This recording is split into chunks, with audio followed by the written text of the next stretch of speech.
Folks, Black Star Network is here.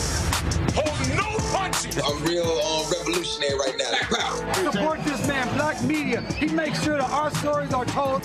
Thank you for being the voice of Black America, Roland. Stay black. I love y'all. All momentum we have now, we have to keep this going. The video looks phenomenal. See, this difference between Black Star Network and Black-owned media and something like CNN. You can't be Black-owned media and be scared. It's time to be smart. Bring your eyeballs home. You dig?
Today is Friday, May 31st, 2024. Coming up on Roland Martin Unfiltered, streaming live on the Black Star Network. Convicted felon Donald Trump slams the judge in the judicial process after a New York jury found him guilty on 34 counts. We'll show you some of his incoherent and rambling senile remarks.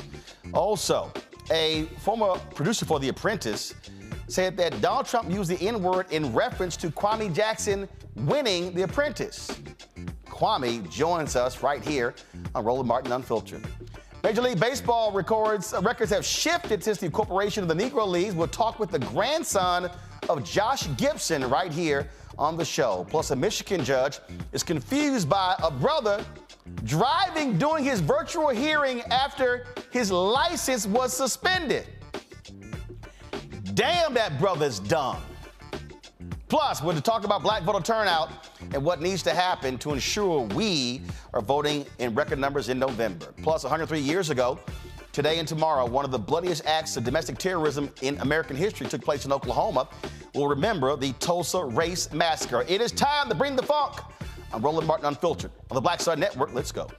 He's got it. Whatever the miss, he's on it. Whatever it is, he's got the scoop, the fact, the find. And when it breaks, he's right on time and it's rolling. Best believe he's knowing.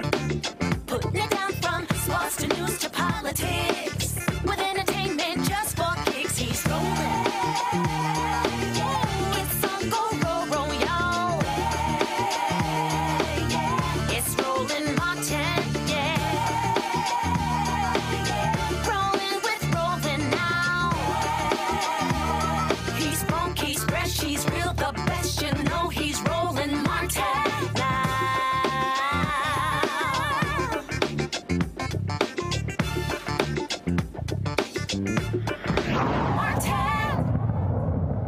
For the last 26 hours, you know, it's been the killing Donald Trump being referred to as a convicted felon.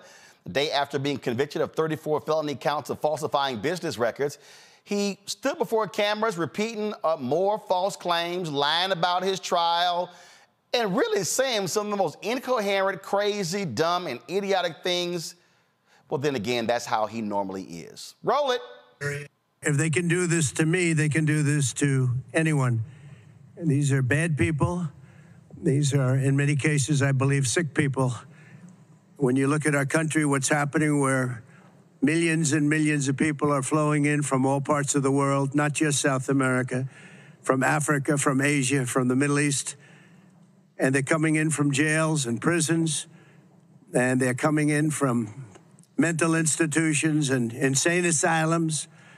They're coming in from all over the world into our country. And we have a president and a group of fascists that don't want to do anything about it because they could right now, today, he could stop it. But he's not. They're destroying our country. Our country is in very bad shape, and they're very much against me saying these things. They want to raise your taxes by 4 times.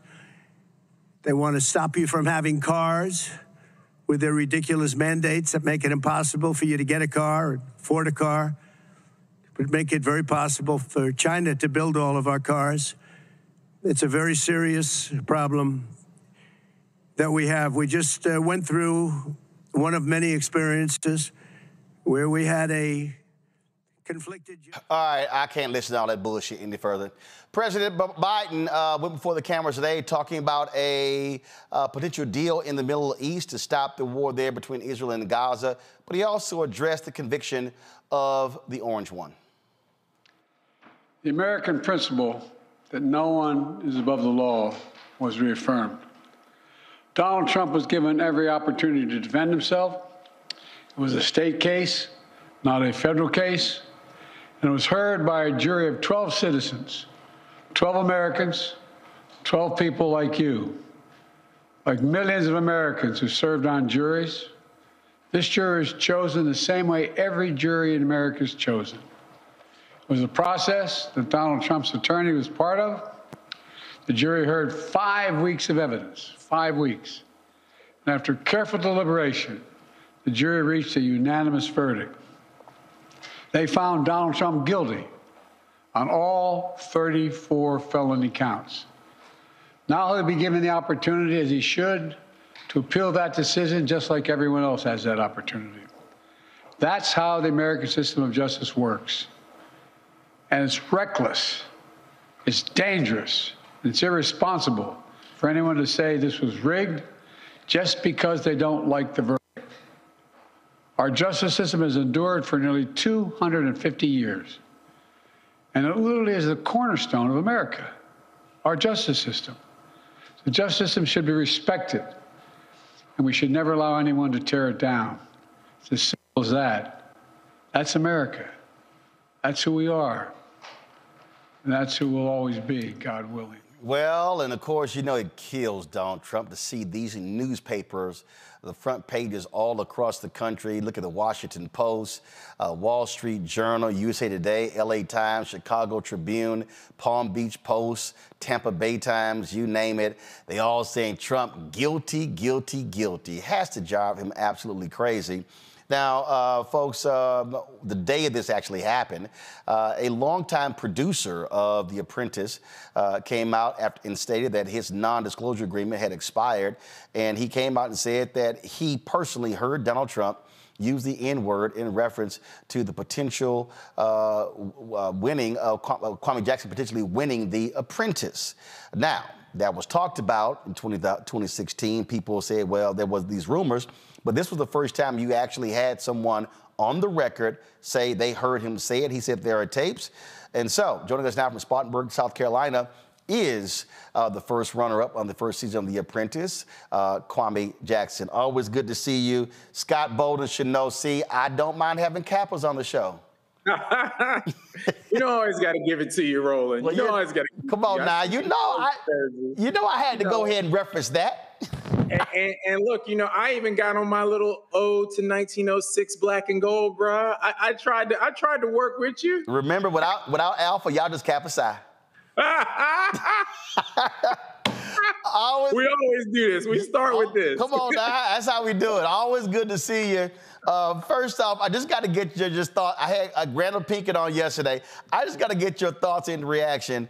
Really, for the first time, where Donald Trump is being held account for his actions, and there were 34 of those counts. That's why I'm rocking my Earl Campbell number 34 jersey today. Okay, I like that. I would go. I would go with Peyton. I would go with Walter Payton, number 34, but I respect that you're from H-Town. There you go. I respect. There you go. Put it together.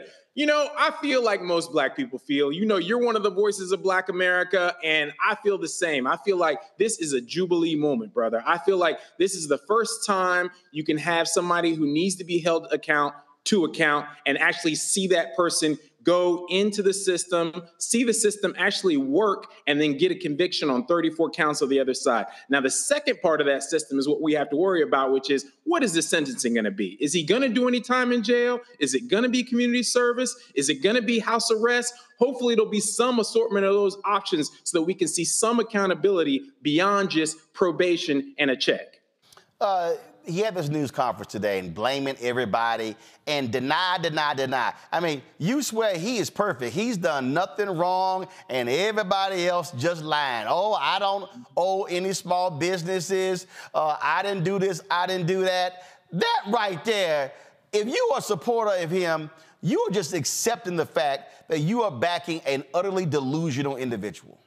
Yeah. If it walks like a duck and it quacks like a duck, then we already know the rest. And it's like people start to do all kinds of mental gymnastics to get themselves in a position to control their own mental frame around how they want to see the outcome. So whatever the Pied Piper tells you, you start dancing to the beat. So we already know that installed base of America, we can't go after that. We can't change those people. All we can focus on is the 7 key swing states, the people who are in the margins, the Philadelphia suburbs, the Milwaukee suburbs, the Phoenix suburbs, and getting those voters on the margin to swing this election, even in my home state of North Carolina, or even now in South Carolina. You know, I've been interfacing with a lot of people on social media. Folks obviously have been talking about this.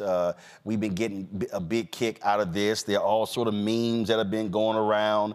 I saw a pretty funny one. Somebody at where do y'all have that photo of the Trump shoe? Y'all had that photo. Somebody. I've seen a prison cell called Bar-a-Lago, which is good. That was a good one. I saw Trump Tower with the prison tower watch where it was called Trump Tower in the middle of the prison yard. There's been some real good ones. There's the 34 counts. You saw the 34 counts with the count from Sesame Street. I like this one right here. Somebody put the ankle bracelet on one of them golden Trump shoes. That was pretty good. And again, folks are having a good time at it, but the point that you're making there is the ultimate way to shut him up and shut him down and to inflict even more pain on him is to give him that second L in November. That's it. That's it. And we got to hit them where it hurts. And we got to come out. All the folks who are thinking about not voting, we went through this before in 2020. We went through this in 2016. Please come out and vote. Your vote will make a difference. We already know the downstream ramifications of not voting. Folks who, didn't vote. That's how, we got the Supreme Court justice we currently have and the three, buffoons who've come on and changed the whole context of the court. Even at the local level, whether it's your county commissioner, supporting folks like Fonnie Willis, your local district attorney, all those are local voting decisions that need to be made. So people need to give them that second L, like you said, and come out in the fall and, hit the jumper when it counts. So let's talk about this apprentice producer coming out and coming on the record saying he absolutely heard Donald Trump use the N-word in reference to you potentially winning the show. Your thoughts?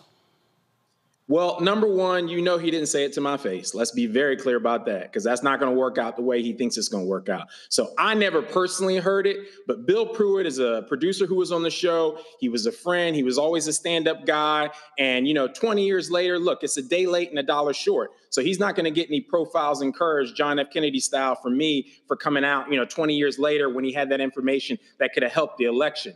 I always talk about in the spirit of Memorial Day, right? Who do we give medals of honor to? The people who show courage, people who run towards charging the hill, or the people who hide behind the machine gun? So for me, Bill Pruitt, he hid that information for a long time, regardless of NDA, because leadership and courage is stepping up in the moment and making a decision that may even be with a detriment to yourself. So, Bill, I love you, but, that's not necessarily going to get you, a lot of love with me. In regards to what he actually said, using the N-word, that's not even the question we should be asking, whether it happened, whether it didn't. That's very fifth grade energy. Ooh, your mama's so fat jokes on the bus. That's not what's important, whether he called me the N-word or not. What's important are the downstream ramifications of his racism, creating that environment of permission, creating that permission structure for America to go to its most evil places. We saw that in Charlottesville. We saw that with migrant commentary and things he said. We've seen that with the rollbacks of DEI initiatives at my alma mater, UNC,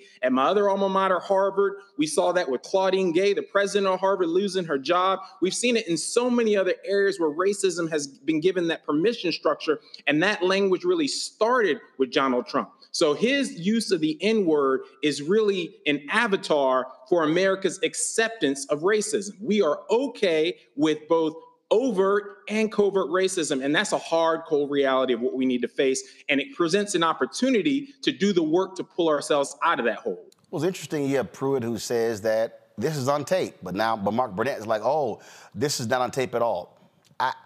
Look, I don't think for a second that Mark Burnett would even release those tapes. He's done everything he could to protect Donald Trump and supporting him for the past 8 years. Yeah, Mark Burnett, look, has never been, some huge fan of mine. I've never been some huge fan of his. I feel like he's always focused on protecting the Apprentice brand, protecting Donald Trump, and focusing on his money and his next producer deal. So Mark Burnett also is not going to get a profile encouraged from me. I heard that Mark Burnett sold his production rights for The Apprentice to one of the big Hollywood houses, and supposedly they have the tape. But, a lot of my friends are saying, oh, maybe I should initiate some sort of lawsuit to create the reason to have these tapes come forward. So we'll see. I don't know. But, my thing is, it's not about the N-word. It's not even about me. I'm a big boy. It's not like the first time I've never heard that word or et cetera. But we know he didn't say it to my face. What it's about is the fact that we've created that permission structure in America to go ahead and do whatever you want to do in regards to race, whatever you want to do in regards to policy, whatever you want to do in regards to funding. And that's the detriment that's happened here in America that we really need to fight. So just want to be clear, you are considering or will consider a suit that potentially could force these tapes to be released? I could be open to it. You know, if that's something that, you know, could create a subpoena to actually have those tapes released, I could be open to it. Look, I'm not going to do all the legal work. That's for the legal minds out there and the context that I have to structure behind. But look, I'm not opposed to doing my part to move the needle with swing voters to get those decisions made that might get information out there that will create, you know, the proper amount of swing state votes to go against Donald Trump. So, you know, I will do my part in regards to that, but that's not on me. It has certainly been quite a crazy, frankly, decade, if you will. He flirted running for president in 2011, chose not to, announced in 2015. And I said when I was on ABC this week, I said the Republican Party, they've allowed evil to consume evil into their home, and now it has consumed them. So that now they have to deal with it. But the reality is, what I also say to a lot of our folks and conscious folks who are white, Latino, Asian, Native American, that what this man wants to do, there is no bottom. He has no bottom. There's no such thing as, oh, he'll learn his lesson, even when it comes to this guilty plea. And so to inflict pain on him is to do the one thing that he absolutely despises, being publicly ridiculed and losing.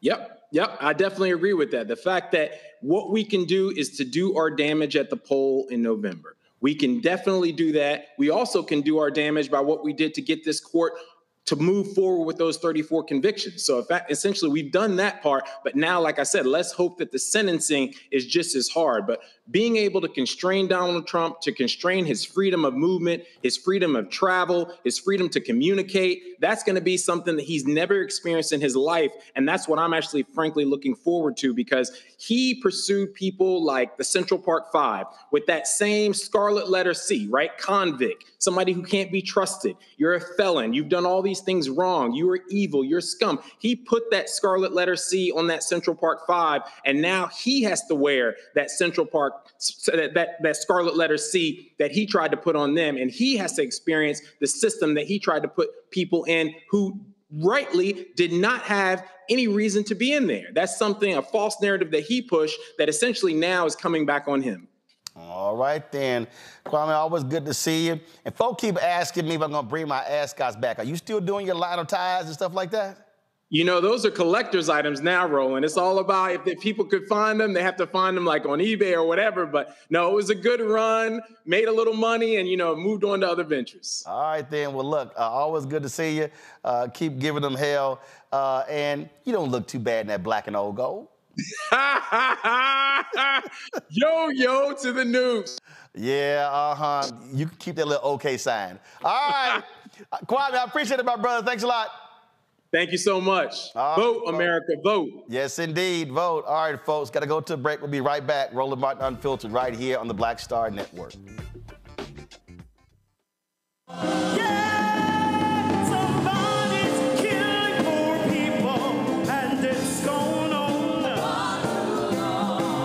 When COVID happened, poor people were dying at a rate already of 800 people a day. Before COVID, if you went to a funeral every single day, it would take you 600 years to attend all the funerals of the people who will die from the ravages of policy violence, poverty, and low wages in America in just 1 year. It would take you 2 years and 19 days to go to all of the funerals of the people that will die today, and oftentimes silence. Nobody talks about this political genocide, but we are determined today to remember their death and be a resurrection of voting power and voice power like never before. Economic justice and saving this democracy are deeply connected. We, as a nation, must listen to the demands of the poor, who are pushing and will continue to push political candidates and elected leaders to lift from the bottom so that everybody can rise. We are the poor, the marginalized. marginalized and the underpaid. And we are taking one step forward to say that everybody has a right to live. Poverty is not the fault of those who are impoverished. It is caused by those who make the policy. There are over 135 million poor and low-wage, low-income people in this nation. The biggest block of potential voters by far is low-income, low-wage voters. I can't afford medicine. Sometimes I have to skip because of the cost. The farm worker community is tired of the violence imposed upon us by greed, exclusion, and denial of basic human rights. Those folk that represented by that casket, poor and low-wage workers who are the most moral people in this country because they go to work every day believing, even though going to work is hazardous to their health.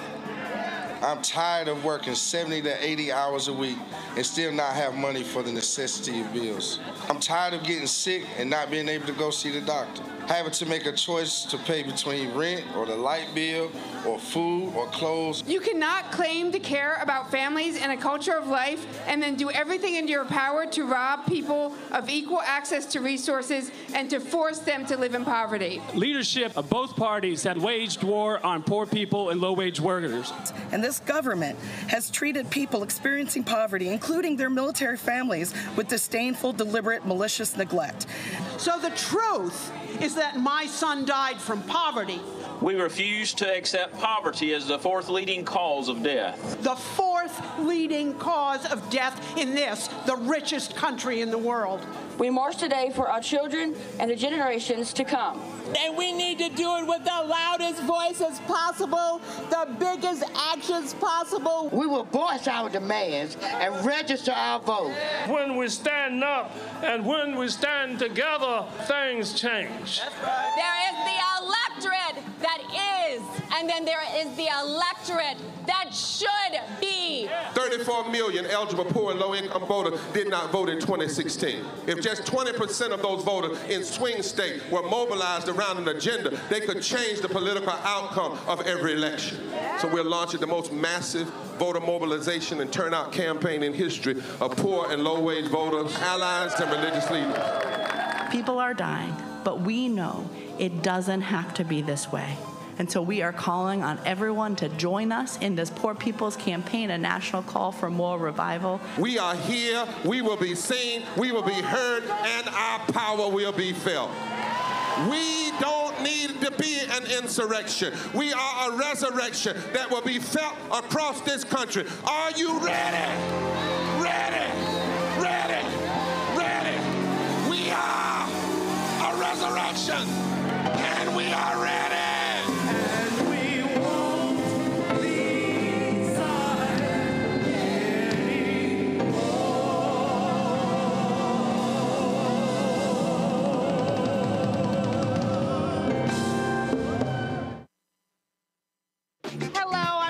Mitchell, a news anchor at Fox 5 DC. Hey, what's up? It's Tammy Roman, and you are watching Roland Martin Unfiltered.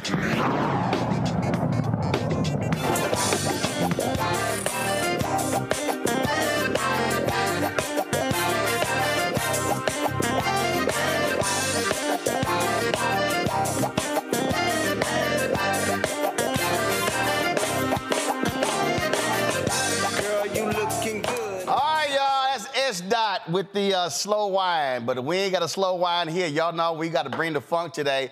Ooh, I am loving all of the videos and the memes just dogging Donald Trump.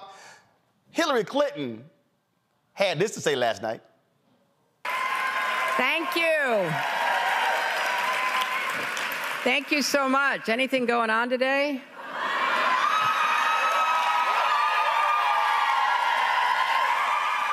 I bet she's saying hashtag, I tried to tell you. All right, y'all, this Law and Order send-up really made me smile.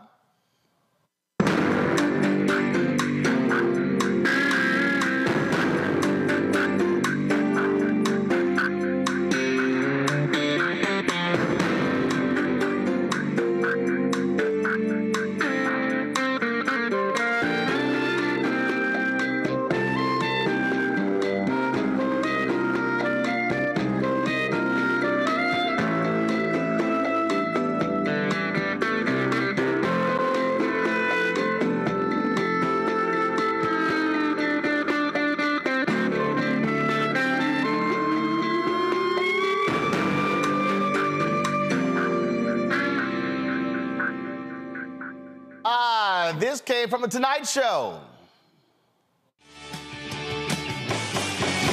I paid hush money because I've had a lot of fun. I fought the law, and the law won. I'll be taking naps until it's all done. I fought the law, and the law won. Somehow I'm still allowed to run. I fought the law, and the law won. I fought the law, and the law won. Take me home, mommy. Oh, my man Waloni has dropped this song using AI. You guilty as hell. One count, you're going to jail. 2 counts, that's a large amount. 34 counts, you fucked around and found out, 'cause you guilty. Guilty. You so guilty. Damn, damn, damn, damn, damn. You tried it, man. Thought you could beat the system with your tiny hands. And the folks at 11 Films, they were up all night dropping this video. We've got a verdict. Ari Melber. We are looking at count 1, guilty. Count 2, guilty. Count 3, guilty. Count 4, guilty. Count 5, guilty. Count 6, guilty. Count 7, guilty. Count 8, guilty. Count 9, guilty. Count 10, guilty. Count 11, guilty. Count 12, guilty. Count 13, guilty. Count 14, guilty. Count 16, guilty. Count 17, guilty. Count 18, guilty. Count 19, guilty. Count 20, guilty. Count 21, guilty. Count 22, guilty. Count 23, guilty. Count 24, guilty. Count 25, guilty. Count 26, guilty. Count 27, guilty. Count 28, guilty. Count 29, guilty. Count 30, guilty. Count 31, guilty. Count 32, guilty. Count 33 and 34, guilty. That is Donald J. Trump, defendant, found guilty on all 34 felony counts. Oh, my goodness. Don't you just love it? That's why, again, I'm rocking the Earl Campbell throwback jersey from the Houston Oilers. Of course, he was number 34. And so I just love it. I love it. I love it, y'all. Look, y'all see this here? Somebody posted this. This pretty damn funny here. They put some prison bars over Donald Trump's star on the Walk of Fame. That's pretty cool. And then I thought this photo was absolutely great because, you know, he's talking about appealing. Here's the problem. These are the judges of the Manhattan Appeals Court. 5 black women. Good luck with that appeal, player. Dr. Niambe Carter, Associate Professor, University of Maryland School of Public Policy out of D.C. Michael Imhotep hosts the African History Network show out of Detroit. Jelana Jones, Texas State Representative and lawyer out of Houston. Glad to have 3 of y'all. Niambe, I'm cracking up laughing because MAGA has been losing their minds. I mean, the crying and the wheezing and the whining and the threatening. I mean, they have been losing it. And I'm sitting here going, I'm confused. Y'all are literally defending somebody who cheated on his wife, slept with a porn star, lasted 90 seconds, then asked his attorney to pay a hush money, hid the payment, breaking campaign finance laws, and that's y'all martyr? Well, I mean, we know this has never been about values or someone being conservative or a traditional family man. This is about white male power. And what they're really crying about is the fact that a white man like Donald Trump, who they think of as infallible and all-powerful, faced any kind of repercussion or consequence. Because you know what he could have just did? Cheat on his wife. Not paid the hush money, because clearly this cult of people do not care what this man does. Instead, he committed a crime to cover up something that, quite frankly, seemed to be right in his wheelhouse. This has never been a man known to be faithful in his marriages. I mean, we've seen the transcripts from the various memoirs from Marla Maples to Ivana Trump. So I don't know what this was about other than the fact that these people can't stand that their leader, if you will, lost, because they treat him almost like a deity. But I mean, you know. That's the route he found out. Michael, if you really want to see a video of a really just shameful and pathetic black man, is this dude right here. I can't believe the hoax, this sham, this absolute injustice justice system. D.A. Bragg and the judge should be ashamed of themselves. This isn't just ridiculous. This actually erodes the confidence that Americans have in the justice system. Unbelievable. Unfreaking believable. But good news is coming. D.A. Bragg, hear me clearly.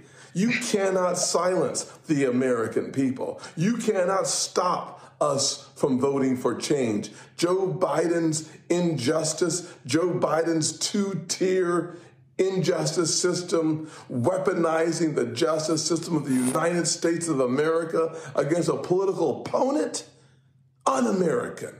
Joe Biden, you're fired. We the people stand with Donald Trump. I can't believe the hoax, this sham, this absolute injustice. Here, how dare you? I mean, this is an abomination. This is a sham, like my engagement. I mean, what am I sitting here talking about? I mean, this is just ridiculous. I mean, Joe Biden, how dare you? No, put Tim in the box. How dare you? I can't believe y'all did this to my man. All the ass that I've been kissing. I've been sitting here backing this man. I mean, I've been sitting here. I mean, what is wrong? How dare y'all do that to my patron saint? What's wrong with y'all? This ain't right. This ain't fair. Y'all gonna keep me from becoming the vice president. I can't believe y'all did this to my man. What's wrong with y'all? This is not the United States of America. This is a banana republic, and this don't make no sense. I'm highly pissed off. This is the most bass I've had in my voice ever in my life, and this is just wrong, wrong, wrong. Damn it, I need a lollipop. Michael, go ahead. This is what a certified Negro who is still under warranty looks like.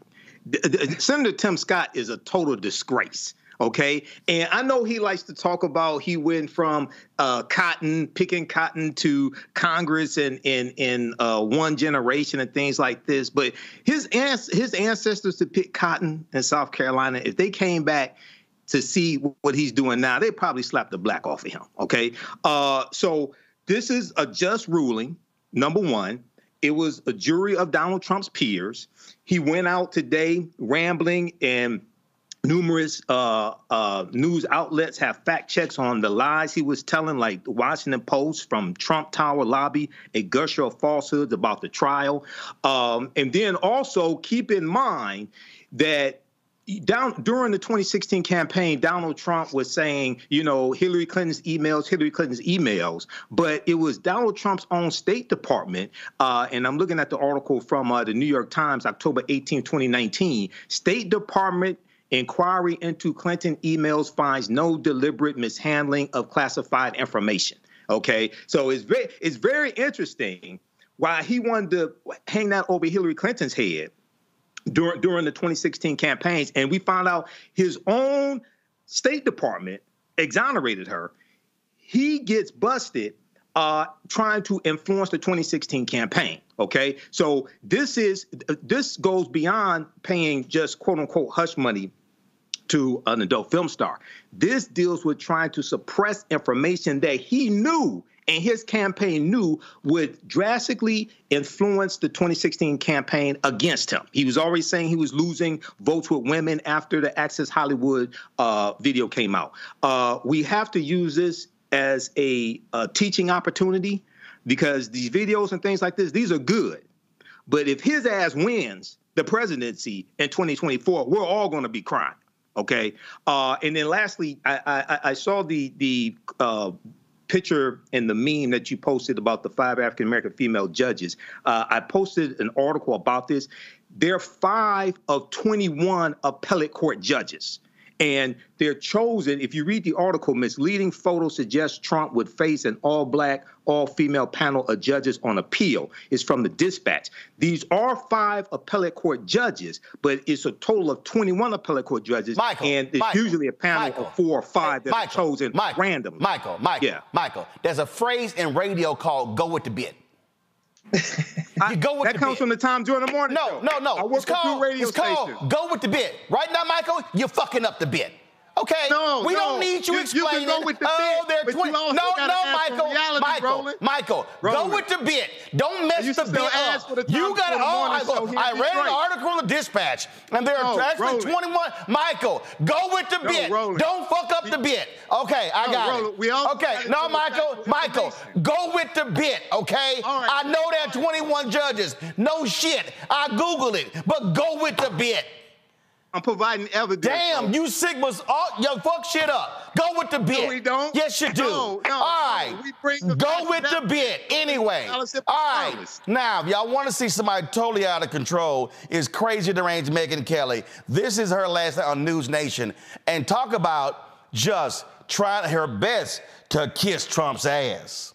Organization wrote down legal expenses from the drop-down Adobe menu, and that made as much sense as anything else because hush money wasn't an option.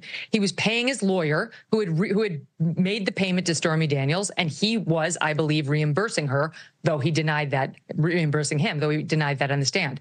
I don't think there's anything wrong with doing that. I think you pay your lawyer money because he outlaid money for you. You could easily classify that as a legal expense. No matter what it's for, right? Even if it's illegal conduct, you can just put it's a legal expense, right?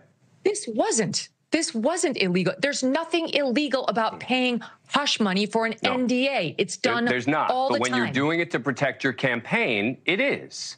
That's the difference. No. What law are you citing, Dan? Campaign finance laws. You're not allowed to give the... You don't know what you're talking about. What are you talking? You're wrong. Explain to me. Let me explain to you. Tell me what I'm getting wrong. Tell me what I'm getting wrong. When you're spending $130,000... I'll explain. Go ahead. I get it, because you're saying that there are limits to the campaign contributions somebody could make, and this has exceeded them, and then they hit it. I understand. That's his theory. However, this has been wrong from the start. Yeah.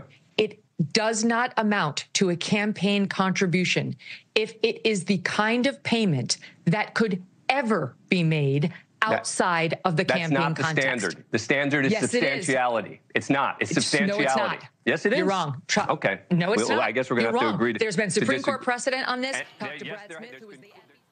Jelana, she can just run her damn mouth all day. Here's what we know. His ass guilty. 34 times. Absolutely. But here's what's killing me, man. I swear on my mama, I need some grapes, some crackers, and some brie to go with all this damn whining that they're doing. It makes not a lick of sense. And first of all, I don't know why they whining, because other people, because my other job as a part of being a state representative is I'm a criminal defense lawyer for 29 years. When you get convicted, they normally give you bond conditions. You don't get to just walk free, keep your passport, go and speak everywhere, talk bad about the judge. You don't get to do that. Other people would be locked up. So they should be shouting hallelujah that he's getting special treatment. That's one thing that's incredibly bothersome to me. They talked about Mark Burnett. I don't know if you remember this, Roland, but I was on a show called Survivor. And back on Juneteenth of 2020, a number of black survivors sued, well, we started negotiating and threatened to sue Survivor, Mark Burnett, Jeff Probst, because they were anti-black. And as a result of that, all of a sudden you see diversity. So I have the documents if you ever want to talk about that. So Mark Burnett, even in other shows that he has had a bias against black people specifically. So this whole 34 counts, most times that doesn't happen, right? You have a whole bunch of counts, they throw something out. The evidence against Donald Trump was so pervasive and so overwhelming that even people on the jury who supported his dumb ass voted to convict him. So I'm sick of the whining. I'm going to need for them to stop doing all that. And as the gentleman said, the first person that you talked to, what we need to do is we need to vote. And the reason that we need to vote is because 2 Supreme Court justices are going to be on the ballot. They just are. Alito and Thomas are old. And if Donald Trump wins, he's going to put some young-ass people on the Supreme Court, and they're going to be there past the lifetimes probably of our children. And if you think that we can't go back to how it was pre-Jim Crow, where they're lynching, then we need to worry, because the people that are going to get the most stepped on are us. It's always black people. When he was talking last night, he was talking about letting people come in from Africa. Newsflash. And notice he said all these countries that the Republicans hate, and Muslims, he said, but he didn't say Europe. So it's fine for us to let people come in from Europe. I wonder why that is, because they white, maybe, but you don't want Hispanics, you don't want black people, you don't want Muslim people. He is going to exact revenge on us. So we know what happens when we stay home. It happened in 2016. Yep. And things got really bad.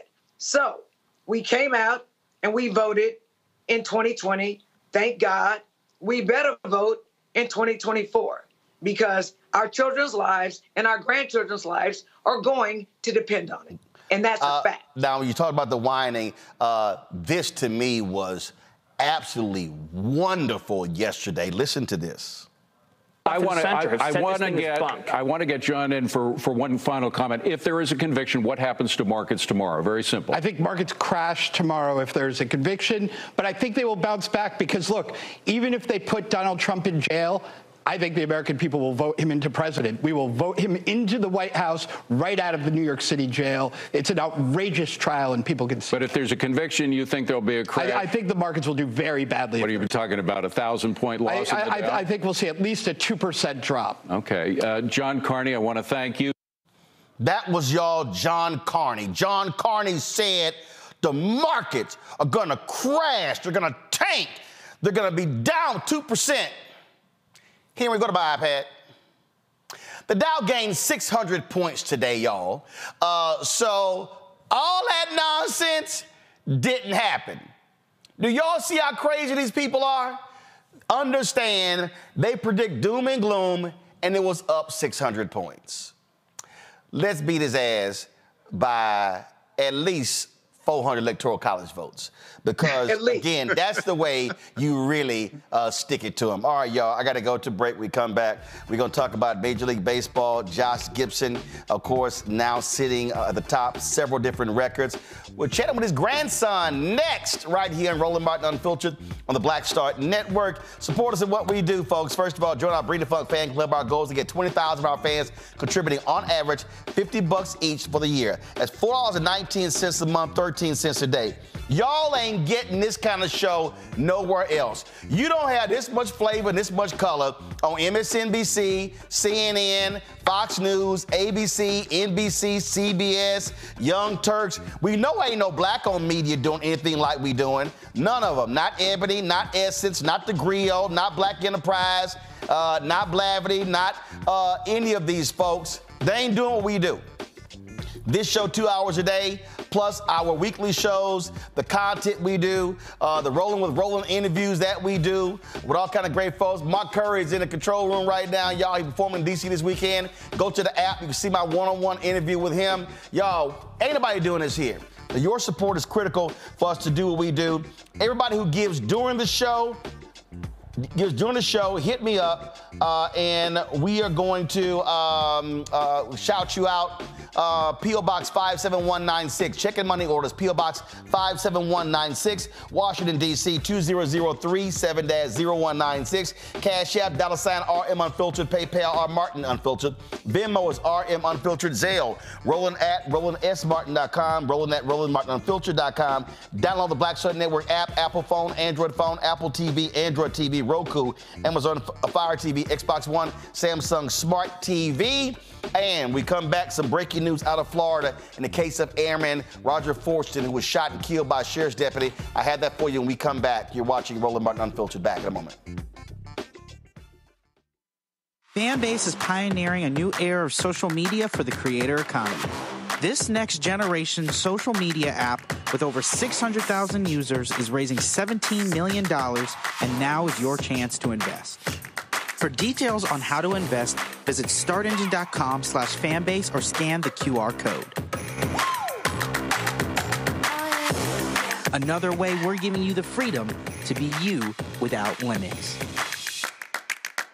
Now streaming on the Black Star Network. If you look at all of the best mans, the movies, and then, of course, the series on Peacock, why do you think it resonated so well? Well, I think it's a reflection of us. You know, I think it's a reflection of authentic black people, the way they see themselves. And in some instances, aspirationally so.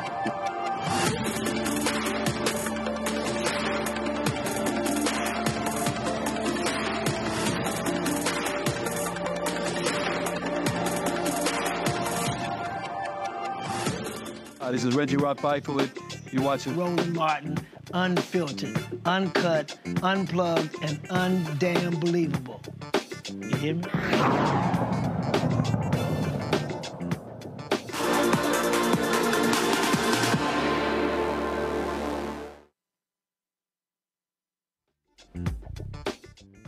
Folks, breaking news out of Florida. The deputy sheriff who shot and killed Airman Roger Fortune has been fired. He has been fired by the sheriff's department for using unreasonable deadly force. The sheriff's office have made this decision, made this announcement today, just moments ago. He's Okaloosa County Sheriff Eric Ayton fired Deputy Eddie Duran, who shot Fortune on May 3rd.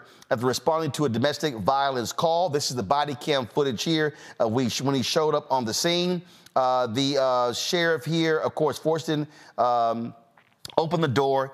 Only then the deputy yelled, "Drop the gun." The sheriff's office said in the statement, Mr. Fortune did not make any hostile, go to my iPad, this is from Associated Press. Mr. Fortune did not make any hostile attacking movements, and therefore the former deputy's use of deadly force was not objectively reasonable. This tragic incident should have never occurred. The objective facts do not support the use of deadly force as an appropriate response to Mr. Fortune's actions. Mr. Fortune did not commit any crime by all accounts. He was an exceptional airman and individual. Quickly go to my panel, Jolanda Jones. First of all, now it's time for the DA to get involved here. This officer should be indicted. He should be indicted, but the sheriff's department is trying to cover their butt, right? That's what they're trying to do. But also, I mean, you shoot a person who's in the military. Bad optics, bad optics. So right now, I think that and there's also been a lot of pressure about it. So this has a lot to do with what it looks like. It remains to be seen what kind of settlements they're going to offer or anything. But we've got to wait until a trial. And I just think that as more and more of these things happen, the only people that are getting shot for the most part are us. Doesn't matter what we do. It doesn't matter if we're military heroes. Right. It doesn't matter any of that. And so it's going to get worse and worse and worse, but it's unacceptable. The sheriff's department is trying to cover its own ass. And I'm just waiting, and I'm thankful that he has the lawyers or his family has the lawyers that he have, because it's just wrong on all levels. And I'm still trying to figure out, when are police officers going to value black life? Why are they always shooting us when we're not doing anything, when white folks can kill people, shoot up churches, and they manage to bring them in and feed them no matter what? So it's a problem to me, and the sheriff's department, as I say it again, for the third time, is covering their butt. But let's see how this all shakes out. Henry, go back to my iPad. This is the Associated Press story. According to a sheriff's report, after the shooting, when other deputies arrived to render aid, Duran walked to the breezeway outside the unit and struck a wall with his right fist, saying, "Fuck." An investigator later asked him why he did that, and he said he thought that he was about to get shot. It was just kind of letting out whatever, built up emotion and frustration. He said, according to the internal report, it was just one of these things where, as I'm standing there thinking I'm about to get shot, I'm about to die, he said. Once said and done, it was all the emotion going, oh my God, like just let it out, he said. Niambi? I mean, this is the kind of thing that often happens with police officers. All they have to usually say is they were afraid, they were scared, and then it's all good. And in this case, you know, it's a shame that you kind of have a perfect victim for anybody to be willing to hold police officers accountable. I mean, this young man is in the military, done nothing wrong, and we have to consistently say what these people's resumes were to give them any kind of humanity, because if not, we'll believe that the police had a right to take their life for no other reason than being scared. Being scared doesn't allow any of us to shoot anyone, to kill anyone. And yet the police do this with impunity all of the time. And if you are that emotional and you are that unable to handle yourself in a position like that, then you don't need to be a police officer. You certainly don't need to have your hand on the gun and basically unlimited opportunities to harm anyone you please because you're scared. Michael, check this out. According to the AP story from 2003 to 2014, Duran served in the U.S. Army. He served in Iraq. He also worked in military intelligence, moved into military law enforcement, received an honorable discharge, served in law enforcement career in Oklahoma, worked as a police officer and a K-9 officer from 2015 to 2019, fire marshal in Oklahoma, joined the sheriff's office in 2019, resigned 2 years later, rejoined the sheriff's office 11 months ago. Sorry, no excuse. He had all the, you always hear training. He had all the training in the world. No, he was trigger happy. He should have never, ever had a gun. Yeah, there's a number of things wrong here. And, you know, Benjamin Crump has walked us through the case and on various platforms. So, yes, he should have never had a gun. Also, it appears that the officers went to the wrong apartment in the first place. But then the other thing is Fortson is a lawful gun owner. He's holding the gun in his hand, but is pointing down at the ground. So there is also going to have to be, and I don't know how this is incorporated into their training now. And even though we don't have nationwide standards for police training, they'll also has to be incorporated. What happens when you come to somebody's home and you have to think this could be a lawful gun owner at the same time? Okay, how do you engage? How do you proceed? So this person, yeah, I think the department is trying to cover their behinds, and the DA needs to get involved, and it looks like he needs to be prosecuted also. Hopefully justice will prevail here once again. And again, folks, the breaking news, the deputy sheriff in Okaloosa County who shot and killed Airman Roger Forston, he has been fired by the sheriff there, saying that he used unreasonable force in that particular shooting. Again, the quote, this tragic incident should have never occurred. We'll be right back on Roland Martin Unfiltered on the Black Star Network.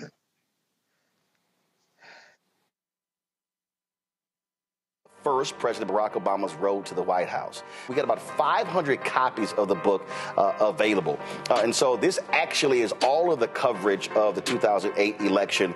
But the other thing is this here. I talked to folks like Malik Yoba, Hill Harper, Erica Alexander, Kevin Lau, Spike Lee, Tatiana Ali. But there's a lot of behind-the-scenes stuff in here as well, where I talked about some of the stuff that went down at CNN. Also, when you go through here, a lot of the photos that you see in here, photos that I actually shot, photos that were my time at CNN. And so what I decided to do, because one, I published the book and I own it myself, is that so I said, you know what, I'm going to slash the price to $10. I'm not reprinting the book. So once we are sold out of these 500, that's it. They're gone. So you can go to RolandSMartin.com/the-first to get a copy of this book. Everybody who orders this book through the website, not on Amazon, only through RolandSMartin.com, I will personally autograph and mail you a copy of this book. It's all of the covers, the actual interviews that I did with him. And just to show you, of course, when it came out, there's actually even in here the interviews that I did with him and Michelle Obama, which won TV One Cable Network's first 2 NAACP Image Awards. And so all of that for $10, go to RolandSMartin.com the first and order your copy today. Hi, I'm Jo Marie Payton, voice of Sugar Mama on Disney's Louder and Prouder Disney Plus, and I'm with Roland Martin on Unfiltered. All right, folks, the Negro Leagues announced that they're going to be integrating the records Major League Baseball is going to be integrating the Negro League records into their records after segregating them all of these years. That's right. It took a 3-year research project by Major League Baseball to do this. As a result, Josh Gibson, the great hitter and player in the Negro Leagues, he is now going to be Major League Baseball's career leader with a .372 batting average, surpassing that of vehement racist Ty Cobb, his .367. He's going to be leading in several other categories as well, including career on-base percentage. That's going to be another one he'll be topping. And other Negro players will be also career slugging. Other Negro players are going to have their records also recognized. Josh's grandson, Sean Gibson, joins us right now. Sean, glad to have you on the show. Of course, Alpha, the brothers reached out to me from the national office, and they said, hey, get Frat on the show. And I said, Alphas are always welcome on this show. So just get your initial thoughts on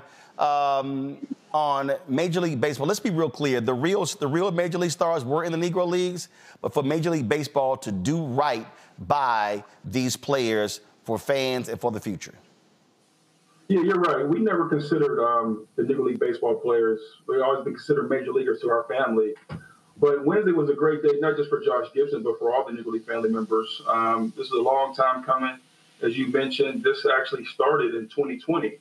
The commissioner made the announcement to include Negro League stats into Major League Baseball record books. And now we're here 3.5 years later, and it's finally done. So it's a great day for Negro League family members, Negro League families, Negro League players, as well as fans. So I'm glad to see this happen. And for so many people, and I've said for years and told folks, listen, they called the Major Leagues, but the Negro Leagues, they were not minor. Because when you look at the MVPs after Jackie Robinson came in 1947, the Negro League players won that almost every single year. They were the most talented players. And in fact, the records also show when the Negro League teams play the Major League teams, they beat them more than any other time. Yeah, you're right. I mean, you look at the ones who made it to the majors. You're looking at Willie Mays, who played with the Birmingham Bears, Hank Aaron. Of course, the biggest name of all, Jackie Robinson. You know, as you mentioned, those players came from the Negro Leagues, and they were some of the most famous names in Major League Baseball. So a lot of the Major League Baseball players. Look at Satchel Paige. He came in his 50s and played in the major. So the top black players that we talk about now played in the Negro Leagues. And you're right. Some of the greatest baseball players that ever come into the majors came from the Negro Leagues, and now they're finally being recognized. It's unfortunate, though, that these records are coming down because, of course, most of the players are gone. But, you know, I know they're up in heaven. Celebrating and saying finally and about time that this is finally going on and this has happened in Major League Baseball. Questions for our panel. Michael, you first.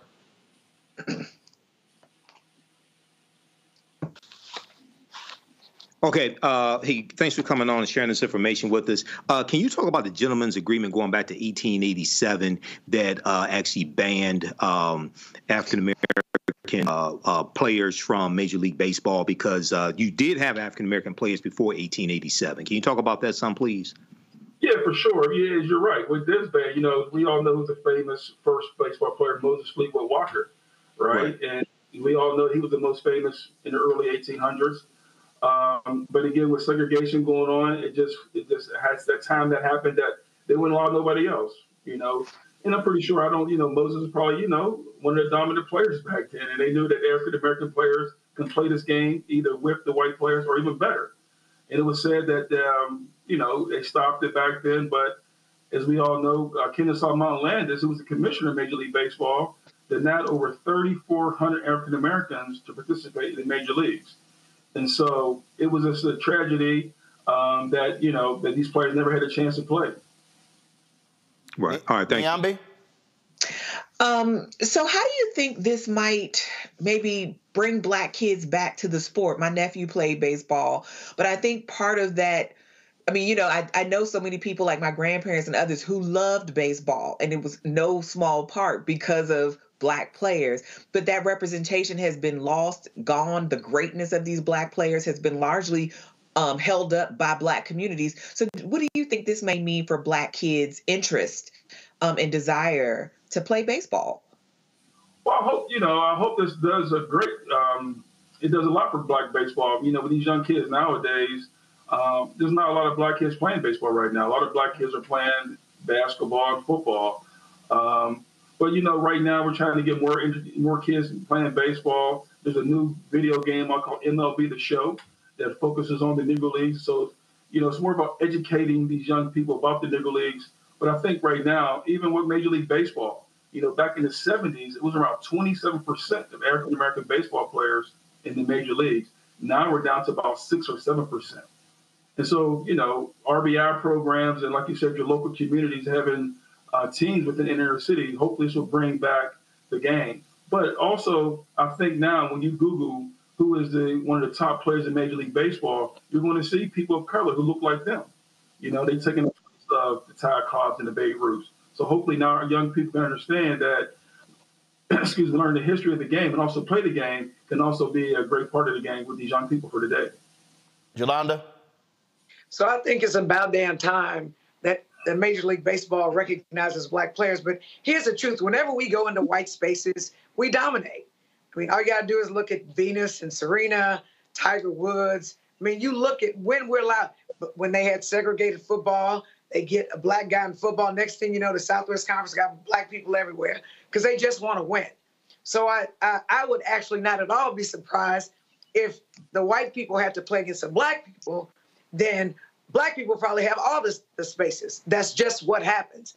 And I'll also say that the black people, the ones that got into Major League Baseball before it was more of a thing, think of the racism that they had to deal with, the anti-blackism, how they were treated. So they did these things having to deal with racism from even their teammates. Because trust me, there were people who believed that they were there and they shouldn't be there. But when it comes to are black kids going to play baseball more, I know, for example, here in Houston, the cost of going to a Major League Baseball game is not affordable. It's just not. But anybody can have a football and they can play football out in the streets. And even when I go look at college baseball, say at the University of Houston, you just don't see a lot of black people because it's never been pushed to us like that. At least when there was the Negro Leagues, the kids knew I can play baseball and I can play in the Negro Leagues. So I think that we have to do a lot. But I also think that we just don't know the history. Like sort of generally, we don't talk about history, and they damn sure ain't learning in school now with this attack on DEI.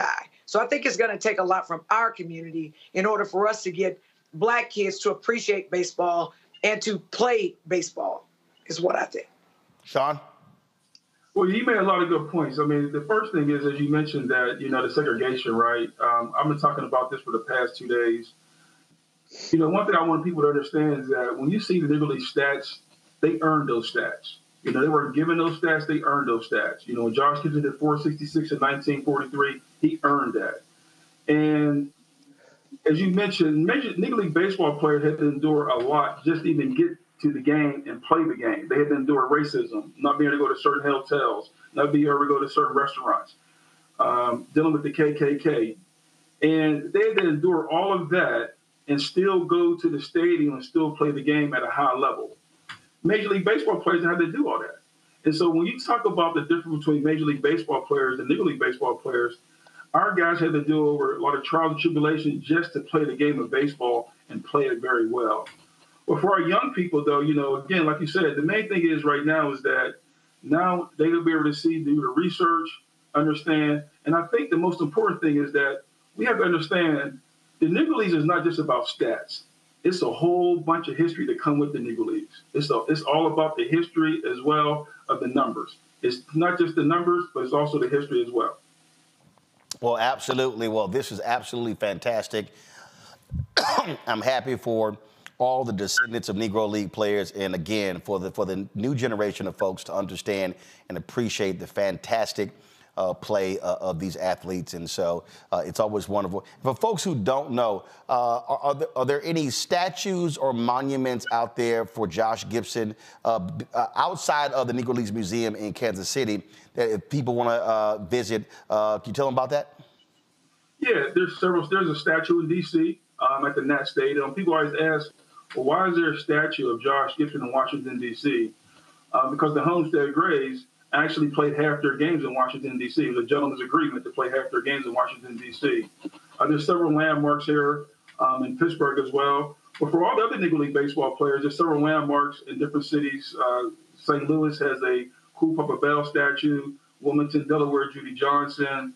So there's a lot of things coming up. And actually, coming up this month, Roland, you may or may not know, there's a huge game going on in Rickwood at the Birmingham, which is the oldest stadium. Which is the oldest stadium in the Negro Leagues. And so I co-founded an organization called the Negro Leagues Family Alliance, which is a group of family members who are working together as one voice. We will be in attendance there. Hopefully Willie Mays will be there.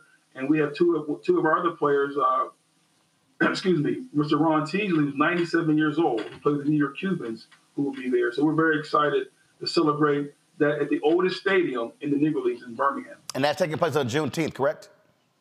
June 20th, yep. June 20th. All right, then. Sean, we appreciate it. Thanks a lot, Frat. Thank you. Appreciate it. All right, folks, we come back. Some sad news. The first grandmother, Marion Robinson, Michelle Obama's mother, has passed away. We'll tell you about that when we come back. Also, we'll talk about black voter turnout. I've been telling y'all what the fundamental problems are. We are not voting our numbers, and it's costing us politically. We're going to break that down in the second hour of Roland Martin Unfiltered on the Black Star Network. Back in a moment. Now streaming on the Black Star Network. If we look at all of the best mans, the movies, and then, of course, the series on Peacock, why do you think it resonated so well? Well, I think it's a reflection of us. You know, I think it's a reflection of authentic black people, the way they see themselves. And in some instances, aspirationally so.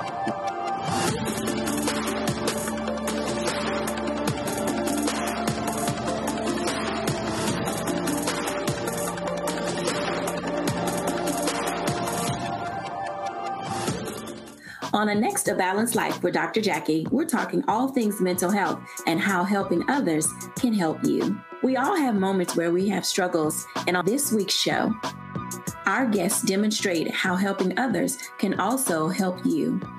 Why you should never stop giving and serving others on a next A Balanced Life here on Black Star Network. What's up, everybody? It's your girl, Latasha from the A. And you're watching Roland Martin Unfiltered.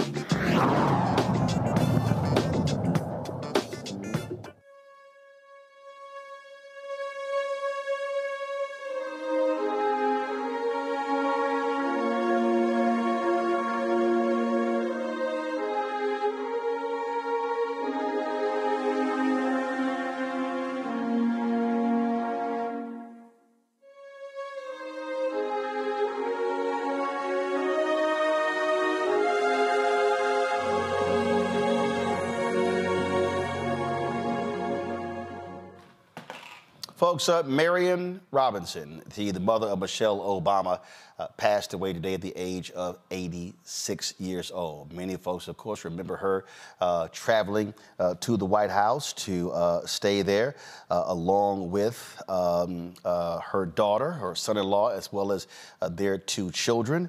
Of course, people always loved how she kept the girls in check. She was, it was, as Michelle Obama said, there was a nudge to get her to move from Chicago. She did not want to leave her house in Chicago to come to the White House, but they needed her to care for those young girls when they were there. She, of course, loved being with them and doing all the work that she did. Of course, she had three children, Michelle Obama, Craig Robinson, Craig and Kelly Robinson. And the children, two children, I'm sorry. This is a statement that the Obamas released on Medium that went out today.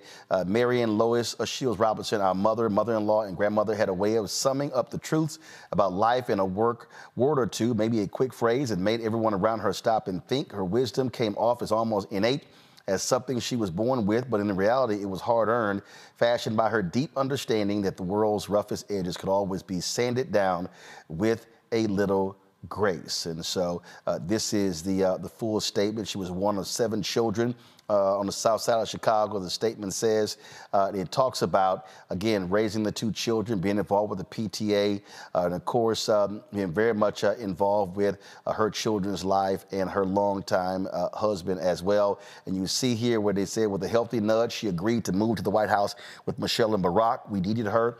The girls needed her, and she ended up being our rock through it all. She relished her role as a grandmother to Malia and Sasha, just as she doted on Avery, Leslie, Austin, and Aaron. And so it says the trappings and glamour of the White House were never a great fit for Marion Robertson. Just show me how to work the washing machine, and I'm good, she'd say.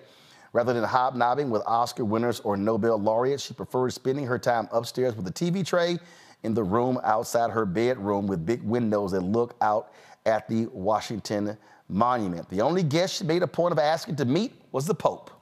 Over those 8 years, she made great friends with the ushers and butlers, the folks who make the White House a home. She'd often sneak outside the gates to buy greeting cards at CVS, and sometimes another customer might recognize her. You look like Michelle's mother, they'd say.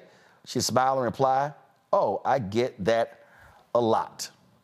And so it's a lot more to the statement here. I'll say this here. One of the funniest stories, Obama called into the Tom Joyner morning show, and we were talking. It was either right before he went on, before we taped the interview or in the end. He also talked about how she loved going to the casinos.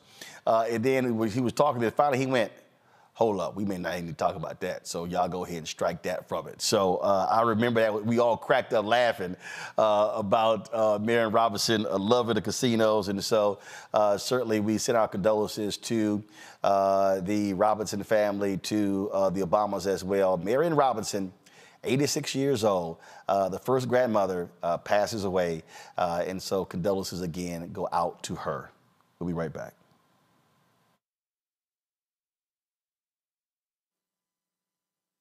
When you talk about blackness and what happens in black culture, we're about covering these things that matter to us, speaking to our issues and concerns. This is a genuine people-powered movement. There's a lot of stuff that we're not getting. You get it, and you spread the word. We wish to plead our own cause. Too long have others spoken for us. We cannot tell our own story if we can't pay for it. This is about covering us. Invest in black-owned media. Your dollars matter. We don't have to keep asking them to cover our stuff. So please support us in what we do, folks.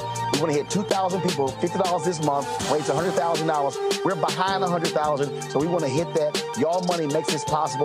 Checks and money orders go to P.O. Box 57196, Washington, D.C. 20037-0196. The Cash App is $RM Unfiltered. PayPal is R Martin Unfiltered. Venmo is RM Unfiltered. Zelle is Roland at RolandSMartin.com. Hey, it's John Murray, the executive producer of the new Sherry Shepherd Talk Show. And you're watching Roland Martin Unfiltered.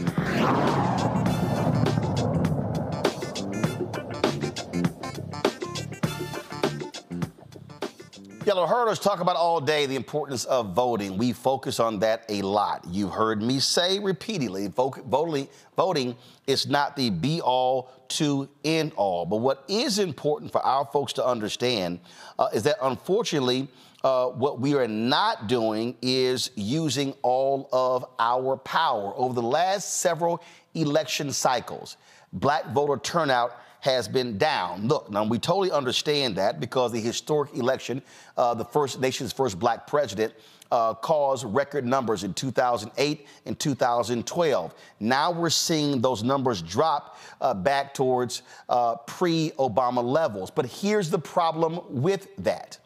And this is where the percentage of votes that Trump got in 2016 made the difference. When you see black turnout drop, then that actually makes the 8, 10, 12, 14% that he got even more important. We're seeing right now, of course, a lot of these white polls talking about he's going to get 20, 23%.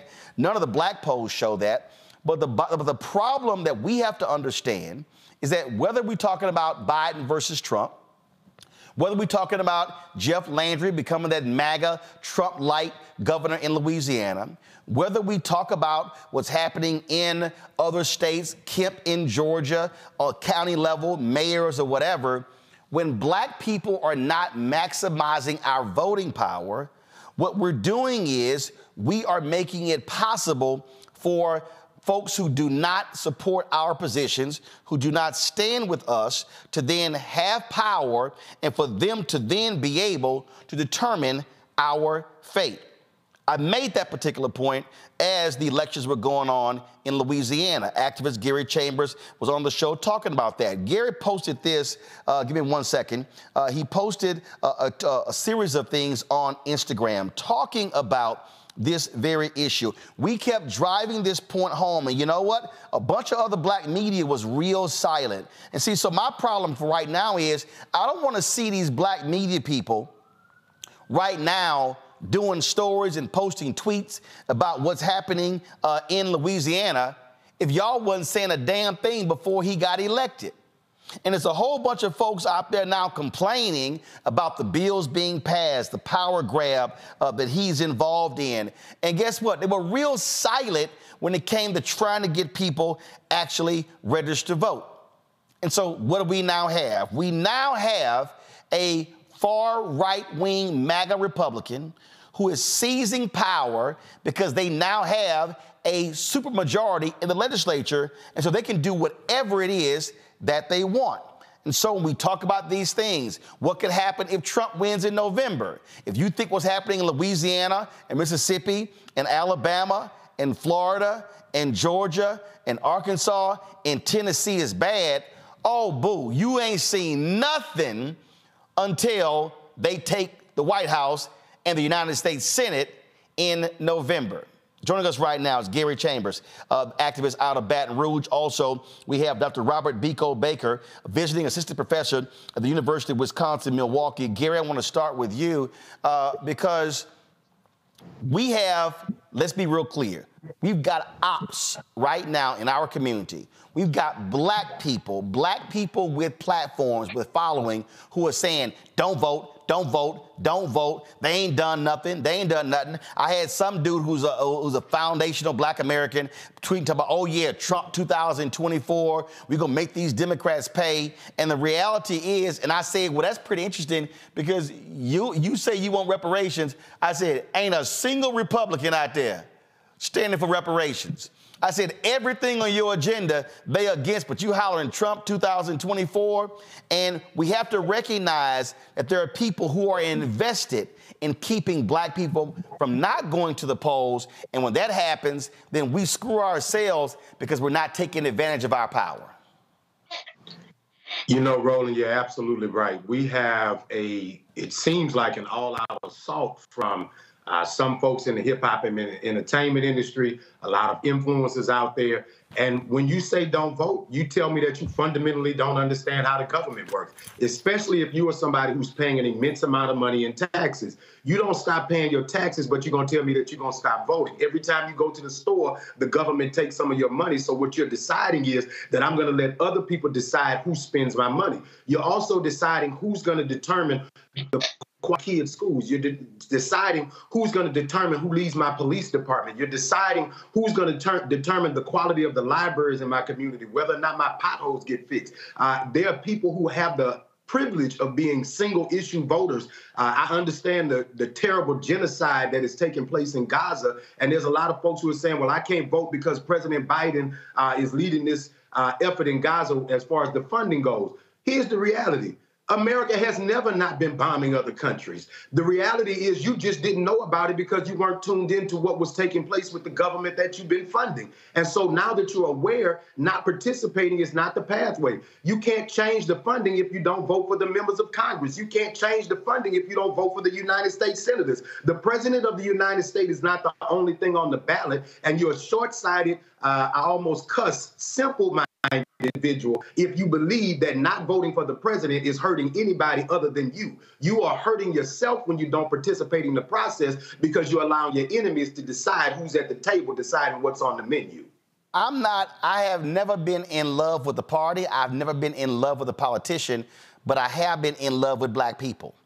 Amen. And for me, when I look at civil rights, for me, when I look at voting rights, For me, when I look at black investment in black businesses, when I look at investment in black colleges, in fact, there was some fool on Twitter today, I might find it, who actually put out a tweet with a screen grab of the American Rescue Plan saying, see what happened when we voted, because it showed $2.7 billion going to HBCUs, but $11 billion going to Hispanic serving institutions.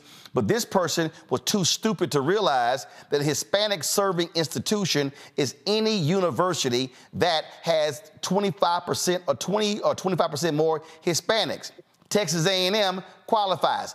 PWIs qualify. So this fool puts out information saying how, we lost out on funding. What he did not post was the $16 billion that HBCUs have gotten over the last 3 fiscal years. But that's sort of the nonsense that we see. And what these folks don't understand is, and it's crystal clear, these folks don't plan all of the money HBCUs have gotten, the student loan debt relief over the last 3 years. We talk about investments in black organizations. Also, not only that, under Trump, they were bundling contracts, so only large companies could compete for them. The Biden administration has been unbundling contracts so smaller businesses can qualify. None of that stuff happens if they are back in charge. That's just a fact. Amen. Amen. And when you look at what's happening across the country with community violence interruption, digital equity grants, infrastructure, you can see the Biden plan at work. And my main problem with the Biden administration, they did a very bad job telling the story. We all remember during the Obama administration, the signs, the stories, that influencers everywhere. Unfortunately, the Biden administration took a little bit too long to warm up. And I'll be honest with you, Robert. Obama was bad too. He had to come out and admit that we thought people were gonna get it, and it was like, no, bro, you got to sell it. That first stimulus bill they passed, they didn't tell anybody, and he was getting nailed. And it was like, dude, you got to sell it. This is Democrats' problem. As Plies talked about, they don't know how to take credit for stuff. Right. Amen. I'm not going to debate. We can go back and revisit the Obama administration. There's a lot of things that we should have did differently, both as a community and he should have done as a brother. But he was better. He was a much better salesman, and they got a very difficult salesman at the top of the ticket. And I think that's why we need to get people like yourselves, out on the road in these battleground states really telling the story. This is a very clear issue. And I know a lot of my people come from the more radical left, and we're looking at Palestine, and it's a very horrific thing. But I think even that is clear when you see Nikki Haley in Palestine, riding on bombs and celebrating babies being killed. I think we have a really big difference, and we have to be honest about where we're at. If not, we could be in a lot of trouble. The thing here, I'm going back to not in love with a party or an individual. And what you have with these ops, Gary, they're out here going, you butter biscuits, you dancing, you tap dancing, and all this sort of stuff. And I'm sitting here going, no, I know what the hell I'm talking about. Because federal, state, county, city, school board, right now in Houston, the largest school district in Texas, majority minority, folk are pissed off that Mike Miles is controlling the process because the Republicans in Austin took over the legislature. Well, guess what happens? When we don't vote in statewide elections, they have that power. In Louisiana, the reason they are running roughshod, they just voted to give the governor power over every state task force and committee, some 148 different boards, because they now have a supermajority. If they don't have a supermajority, they gotta work with Democrats. Supermajority, they can do what the hell they want to do, and they are moving fast to completely dismantle and seize power for the next 100 years in Louisiana. The reality, Roland, is because people don't understand the power that they have in their vote.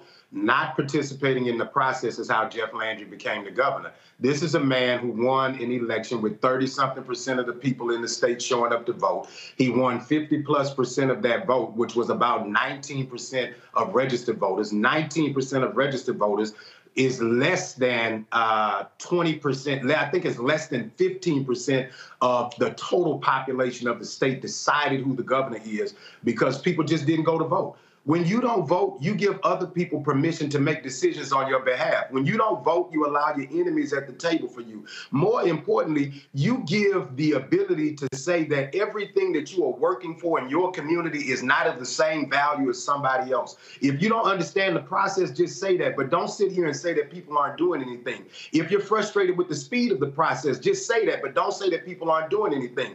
I don't believe in blind loyalty, and I'm not one of the people that gets invited to the White House. So when I tell you to vote, I'm telling you to vote because you need to vote for yourself, for your kids, for your grandmama and them, because at the end of the day, these people are taking your health care. They're putting your kids' records online. They're now stripping away. They're giving a law right now in Louisiana that you got to be 25 feet away from the police officer if you're filming them when they're brutalizing you. So the question is, does the cop have to take measure, or do I, to determine how far we are from the police officer? The governor is going to pick the chairman of the board of every state college and institution in the state. He's going to pick the chair of the board for every board that's in the state. Why does one man need to have the ability to appoint the chair of the board if you appoint the members of all of these boards in the first place? Because I want to control what's on the agenda of every meeting in every corridor of the state of Louisiana. And if you got anything on there about diversity and inclusion, if you got anything in there about equity, I don't want you there.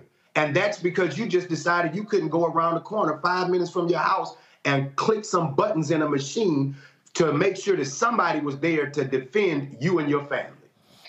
Here's the reason why this really jumped out at me, and that is when I look at various polling. Now, first of all, again, I understand a lot of these polls in terms of how some of these are. And so this was a story that was in the Hill. Share of Black Americans planning to vote drops. And it says fewer Black Americans are certain they will vote in this year's election than in 2020. Only 62% of Black voters say they are absolutely certain they will vote in November, which is a drop from 12.2020. Now, first of all, this is May. It doesn't mean the number's not going to go up. The issue that I have is, and again, I totally understand people's concerns. I absolutely understand genocide, Israel and Gaza. I totally understand people who say they wanted the George Floyd Justice Act. They wanted voting rights legislation. I understand all of those things. But here's what I also know. Republicans, if they control the House, the Senate, and the White House, every single one of those 5 million Americans who got student loan debt relief, they're going to roll that back. I absolutely know, and it's guaranteed, Donald Trump has already said, y'all find me the soundbite, he has already said, oh, we're going to let cops do their jobs. We're going to grant them blanket immunity. That's going to happen. You have right now 10 patterns and practices investigations, Robert, with the Department of Justice against police departments. They have been putting prison wardens, jailers, corrections officers in prison for brutalizing inmates, many of them African American. They have been shutting down banks and others, redlining Black communities. None of those things will happen under a Trump Republican Department of Justice. And so if you was thinking about sitting on the couch, better understand you're going to be real pissed off when another Black man gets shot and killed by a cop and you don't have a federal investigation. You're going to be real pissed off when funding dries up for HBCUs. And then you're going to be like a lot of the Black folks in Louisiana complaining on social media when they could have did something about it. Man, I got to say amen again twice in the same episode. And so, yesterday I was watching your old network. And Brother Tim Scott was on there talking about jobs and justice. And he was saying justice, getting rid of the FBI and Department of Justice. And it's mind-blowing in the context of Shelby versus Holder and their gutting of the Voting Rights Act and what they've done to make it harder for people all across the country. Now, if all this is going on and they didn't make it harder and they didn't have these tapes of Donald Trump saying the N-word, hey, maybe the Republicans would be a good opportunity for us, but it's not. You know, we're being pandered to, we're being lied to.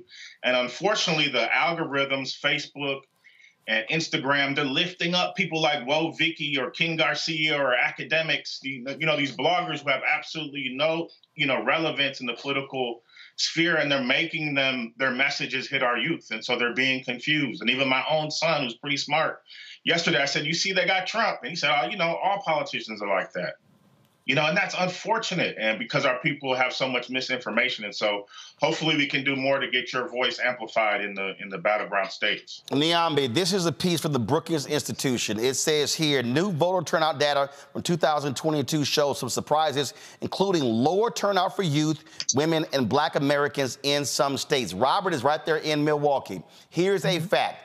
50,000 fewer people voted in Milwaukee in 2022 than 2018. If those 50,000 people in Milwaukee vote, and we know typically how they vote there, Mandela Barnes is a United States Senator and not MAGA Ron Johnson. Now, I've been real clear. Mandela Barnes ain't been happy with me. His campaign should have done more. His campaign didn't do what they were supposed to do. But what I'm saying to Black folks in Milwaukee, we can't wait on somebody's campaign. The fact of the matter is, Black folks in Milwaukee would have been better served with a Mandela Barnes as a U.S. Senator than a Ron Johnson as a United States Senator, because he was one of the January 6th co-conspirators. Mm-hmm. And I think you and your guests have been exactly right, Roland. This idea that we have to be in love with candidates or parties, we need to make practical choices, and we are all constrained, because the truth of the matter is, whether those 50,000 people show up or not, somebody is going to win this election. And to your point, it's probably not the person you want. And it makes me think of what Jesse Jackson said when he ran in '84, when he was at Tinley Baptist in Philadelphia. He said Ronald Reagan won by the margin of despair. And I think we're seeing something similar happening, not just in Milwaukee. You can think about the Miamis, the Atlantas, the Durhams, the DCs, all of these places where you have people who are disaffected.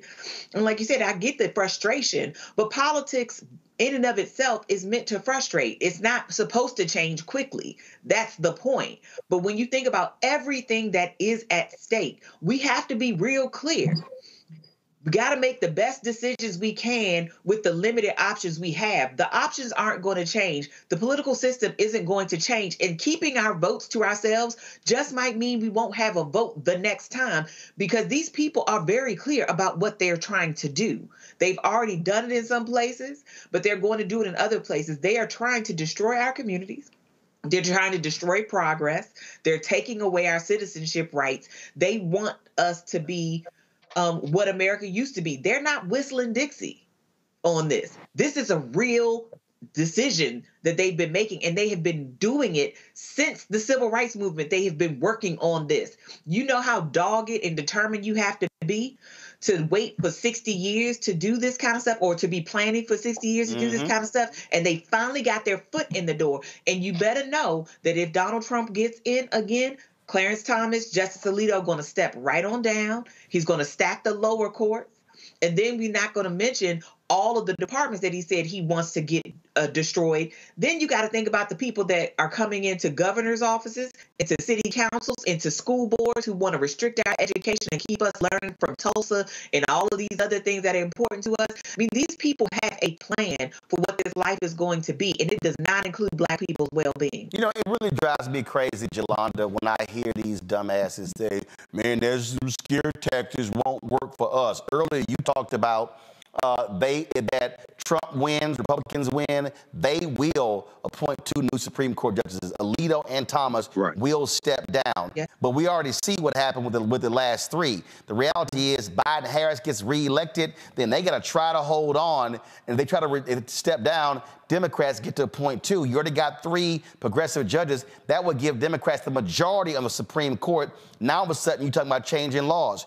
I'm from Texas. You're there in Texas. For folk out there, again, who want to play these games, who don't quite understand what America will be like if Republicans control the House, the Senate, and the White House, just go ahead and let them know the hell you got to deal with in the legislature, where Republicans control the House, control the Senate, control the governor's mansion, and they're just running roughshod, and they control the state Supreme Court, and they control all statewide positions. What Texas looks like.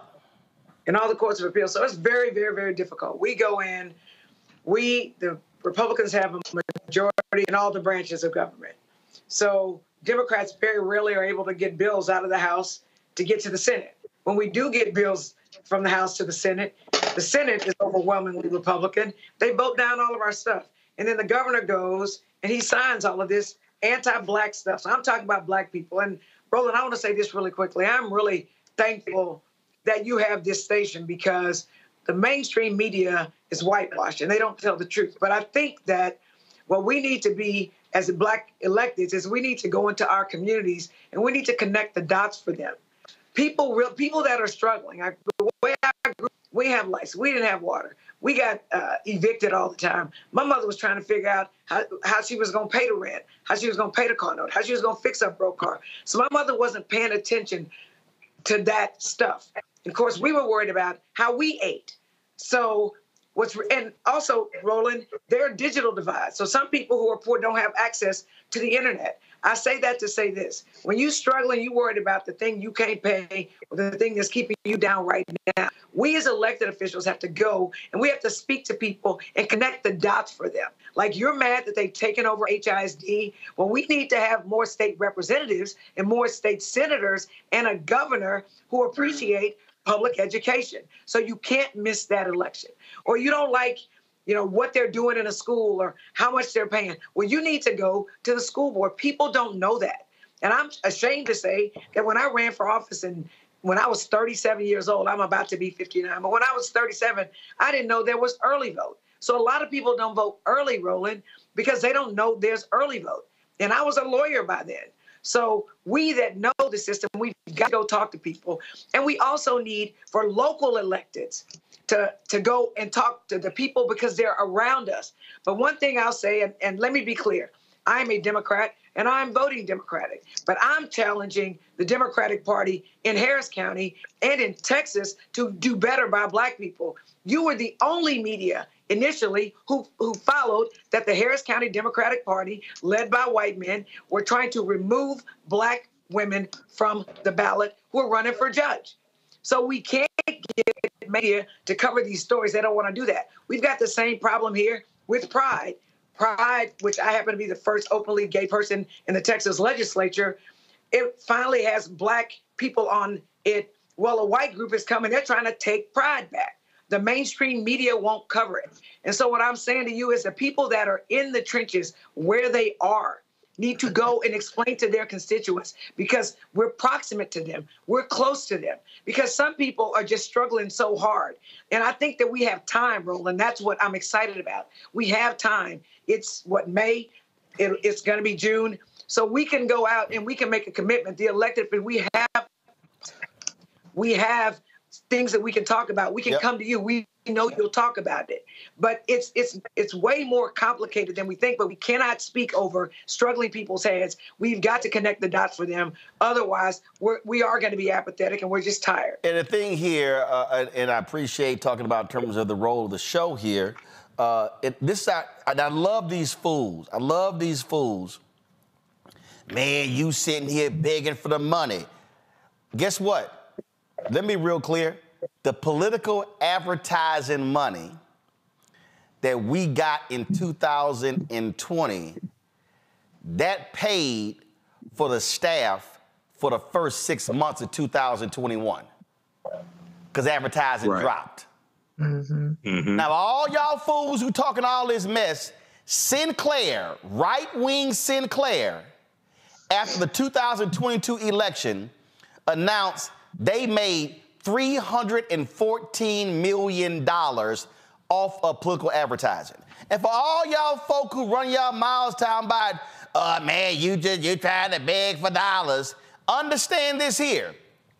Every media company in America, Fox, CNN, MSNBC, NBC, ABC, CBS, Salem Radio, Westwood, Cumulus, iHeartRadio, Urban One, Radio One, every single media company projects they're going to make 30 to 40% more money in an election year because of political ads, and that's going to handle their budgets in the first 2 quarters of the following year. And so you can't on one hand go, man, we got to do for self, when the reality is this here. If we're able to get 2-3 million in advertising, that's more than our fan base is giving. And that keeps me from having to keep begging folk to give, because they should be advertising on this platform just like they do on all the other networks. We talked about connecting the dots, and that's what all this is about. Rob, I'm gonna come back to you before I go to Michael. Here's the thing, and for the folk who don't understand, Robert, you're there in Milwaukee. Who is more likely to meet with and communicate with black people in Milwaukee? Would it have been a Senator Mandela Barnes and his staff, or Ron Johnson and his staff? I mean, that's a no-brainer. You know, salute to Mandela Barnes. And you have me on right after the election, and I have my own problems with the way he ran his campaign, but that's a no-brainer.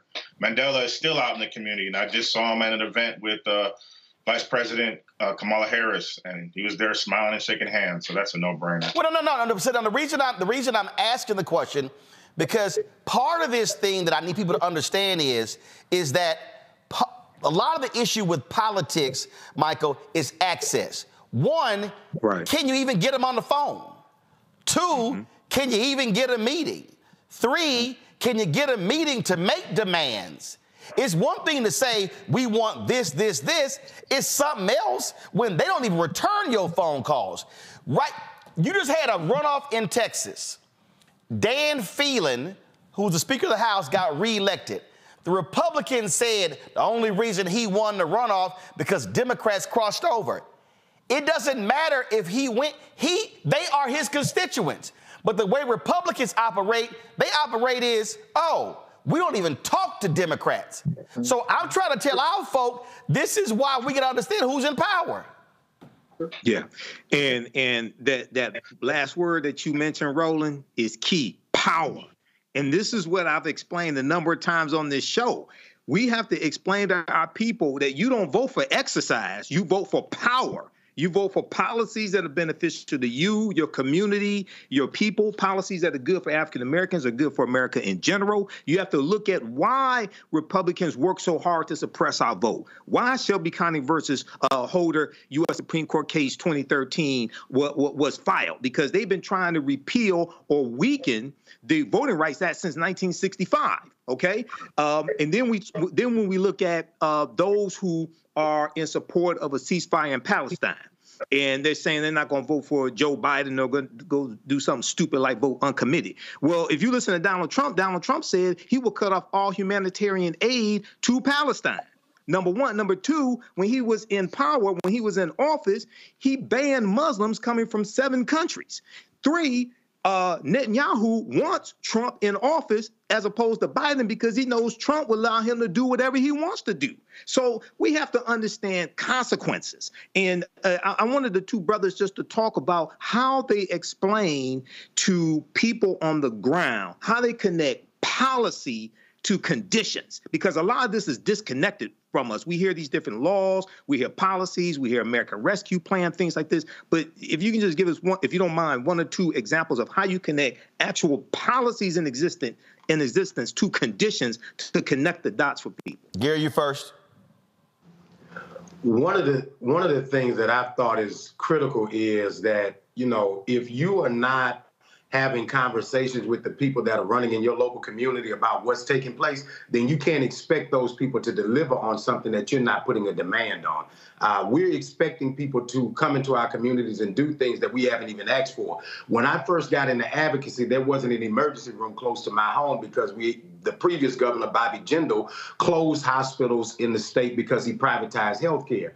Black folks helped elect John Bell Edwards that expanded Medicaid expansion, and then we put a demand on it that we wanted an emergency room.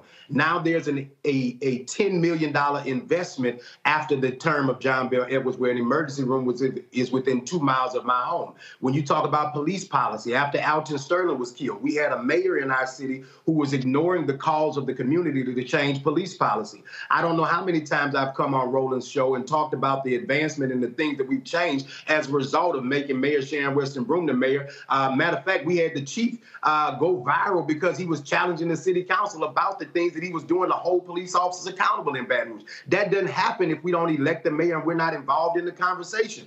And so some people are just being too short-sighted and looking at what's making you angry. That's making an emotional decision. Voting is a business decision. This is a business decision. Every day we go in the ballot box and vote, that's to do business on behalf of our community, business on behalf of our family, and business on behalf of the future generations that cannot vote right now because there were people who went and voted so that we could have the liberties that we have today. There's a quote that my grandfather used to talk about, strong men make good times, strong men make good times, and good times make weak men make bad times. Too many people are being weak in their decision-making, and we are producing bad times for the future of our children if we're not doing our responsibility and showing up.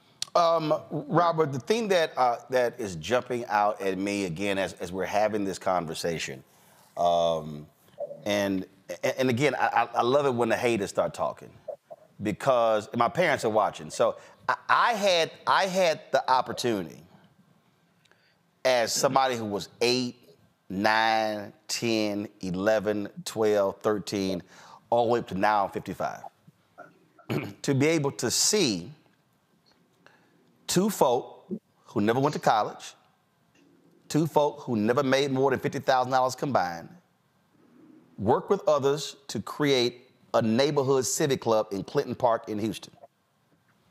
And I watched as these folk, a handful of people, most of them, none of them went to school, went to college, talk about what they wanted in their neighborhood. But here's what they had to then do. They had to then go, okay, well, if we want some overgrown lots cut, and we want some crack houses, abandoned crack houses torn down, that's government. We got to go to government to get it done. Then they were like, well, you know what? We need some new sewer systems and sidewalks and street lights and the park refurbished. That's government. That took place through a bond election. They were concerned about security in the neighborhood. So what did they do? They said they went and met with the police commander. They didn't go yell to the city council person. Who was the commander over the area where we lived and knew him on a first name basis? I remember there was a little young white cop. My brother, he was at Texas A&M. He was a freshman. I was a senior at Jack Yates High School.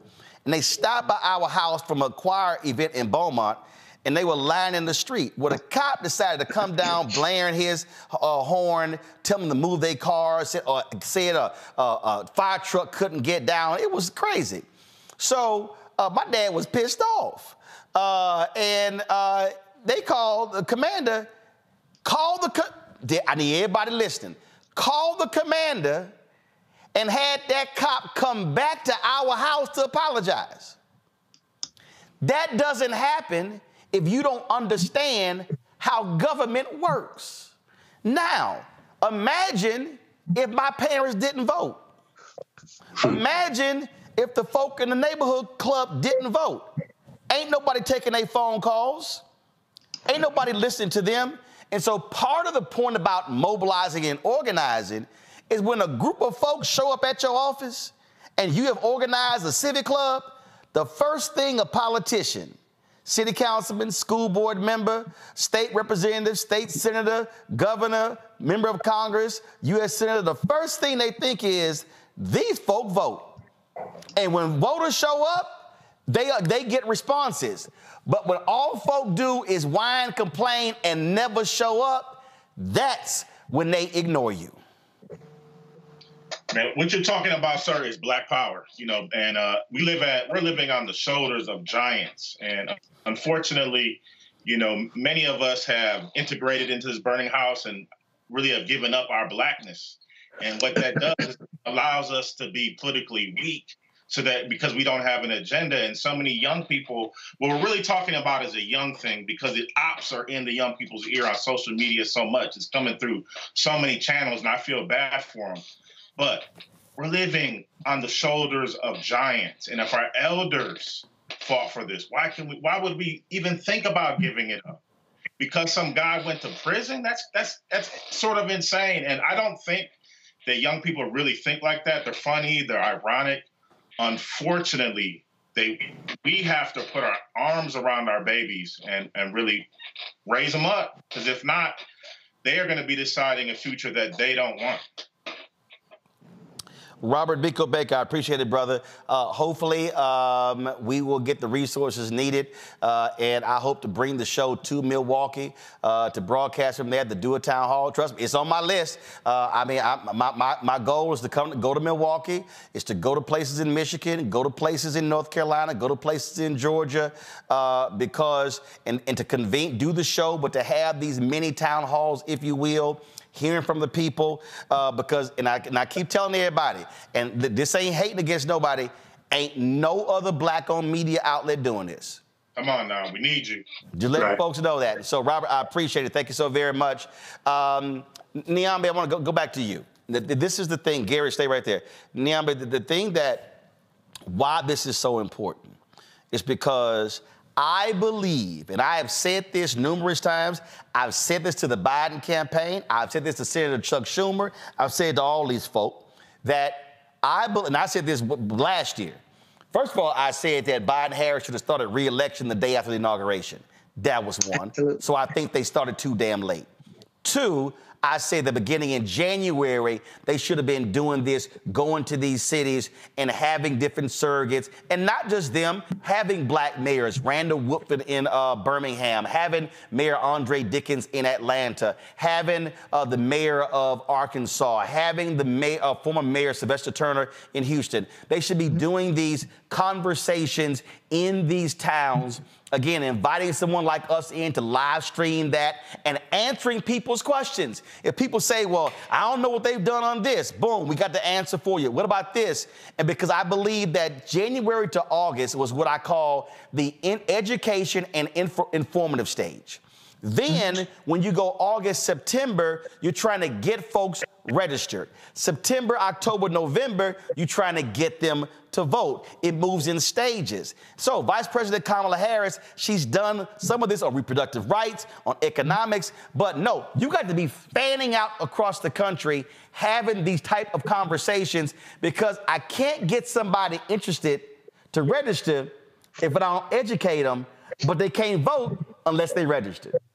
Exactly. And you have to do this in many places a month in advance of the election. So if you decide on the day of, hey, my mind has changed, and you don't live in a place with same day registration, it's USOL, right? So I think you're exactly right. And I feel like it's a little bit of Groundhog's Day, because I feel like we've had shades of this conversation before, which is part of the reason you feel some of this resentment in our communities. It's like, you only come around when you need our votes. Where are you in the in-between time when the election isn't raging? How do you communicate to us? How do we know what you're doing? Even something in the mail to say, hey, this happened for you. Did you know?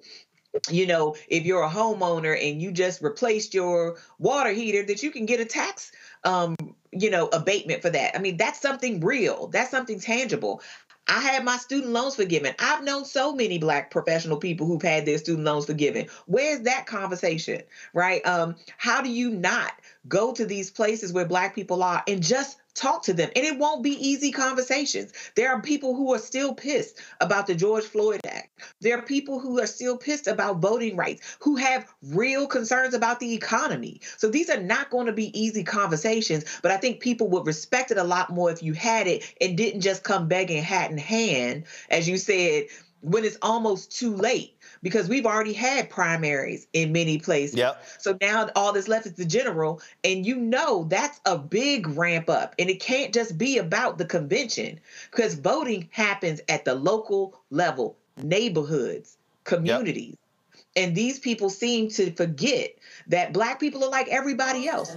We want to be courted. We want to be told we're pretty. We want to be told we're valuable, and we want to be shown that every day. And if you can't make policy happen because you have an obstructionist Congress like what you have right now, then you need to communicate that to people and tell us what you're doing to remedy that and get around it. This is the thing that jumps out at me, Gary, when we're talking about mobilizing and organizing and what has been done. And again, this is how I operate. I operate in facts.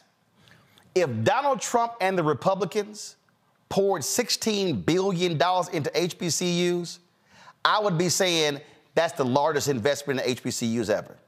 It's a fact, but it's not a fact. So when Senator Tim Scott goes on TV lying, what he does not say is that and they love touting this $250 million program, but first of all, Trump zeroed that out of his budget.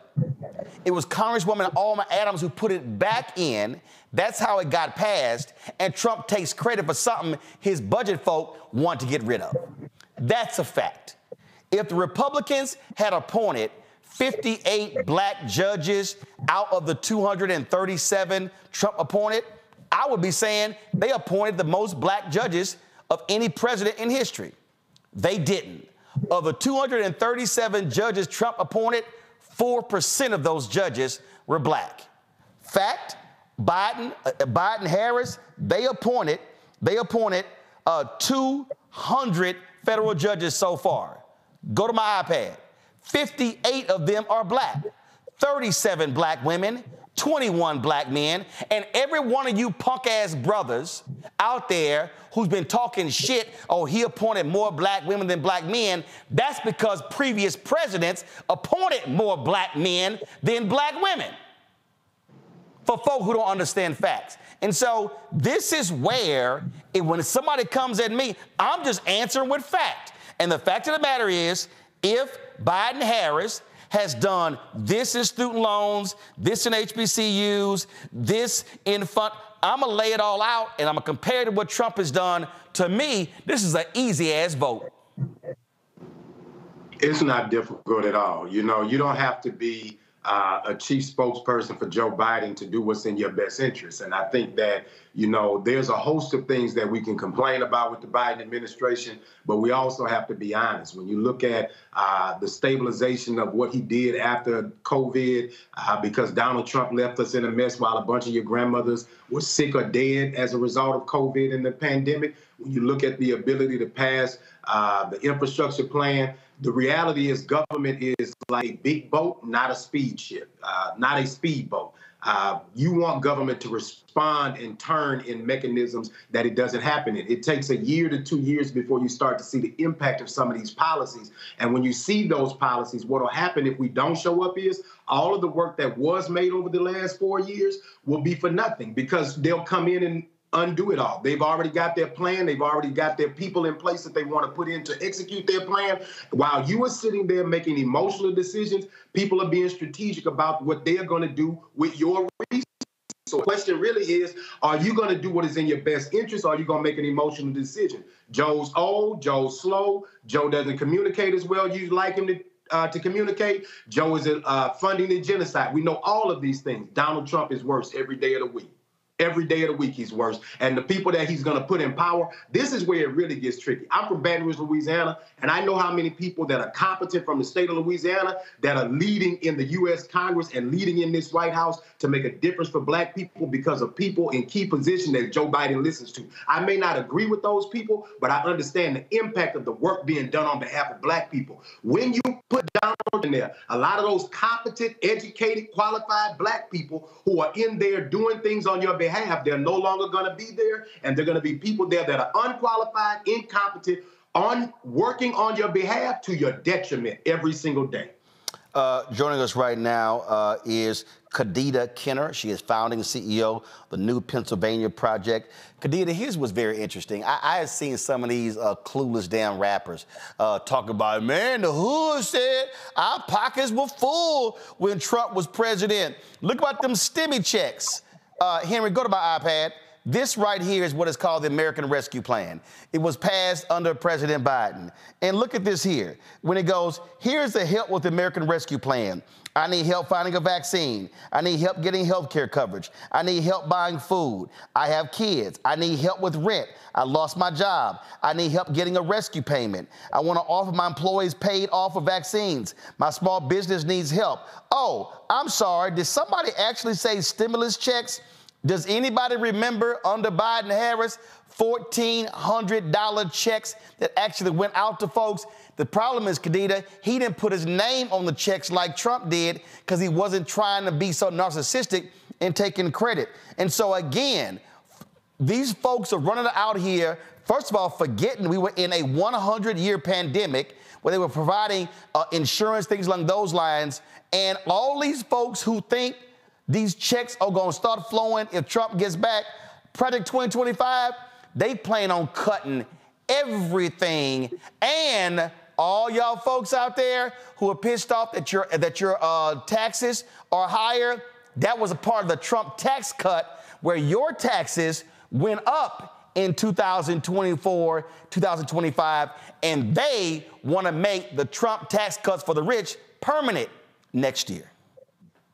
Absolutely, and that's what we're dealing with right now is overcoming the misinformation and the disinformation. I can't tell you how many people we're coming across here in Pennsylvania on the ground who have no idea who was actually responsible for these pandemic checks. And as you mentioned, because his name was written in the letter that came and closed with the check, multiple people believe that it was Donald Trump that was responsible for these pandemic checks. And so we are spending so much time on the ground right now trying to overcome the misinformation and the disinformation. We can't get to the prime purpose of our work, which is to do voter registration here in Pennsylvania and turn out Black folks to vote. We have to overcome the misinformation that is keeping folks from wanting to be registered to vote. And I'm here to tell you today, as an organization that has registered 40,000 Pennsylvanians to vote in the last 2 years, we have people who are registering to vote who choose not to be aligned with any political party because they're not sure of who does what and when.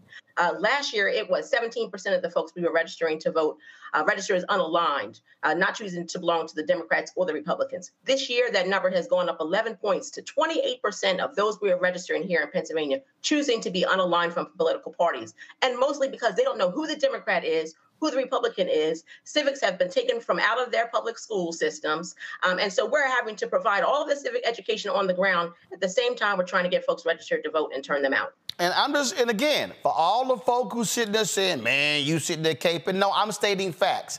These right here, what I'm about to read, are actual facts that were in the American Rescue Plan put forth by Biden-Harris. American Rescue Plan increased the earned income tax credit from $543 to $1,502. That's almost $1,000. Also, those with children, they increased the child tax credit from $2,000 per child to $3,000 per child for children over the age of 6 and $3,600 for children under the age of 6. And they raised the age limit from 16 to 17. The plan also made more people eligible and increased the total credit to $4,000 for one qualifying individual and $8,000 for two more. Oh, remember the unemployment insurance? Republicans, remember Lindsey Graham? They stopped increasing unemployment insurance in South Carolina. The American Rescue Plan extended unemployment benefits until September 6th with a weekly supplement benefit of $300 on top of the regular $400. And the first $10,200 of unemployment benefits were tax-free for people with incomes less than $150,000. Khadija, the last point is this here. John Hope Bryant was on our show. He also reminded people the earned income tax credit is retroactive. So if you forgot to actually get it, you can go back and get it applied to your taxes. None of that happened because of Republicans. So for the folk who say, man, our pockets have been empty with Biden, y'all sure wasn't hell complaining about that money. Absolutely, they were not. And there's so much more that this administration has done. If you think about the last 30 years, this administration has helped to put forward more Black entrepreneurs than any other administration in the last 3 decades. There's 2.6 million more jobs for Black folks in this time.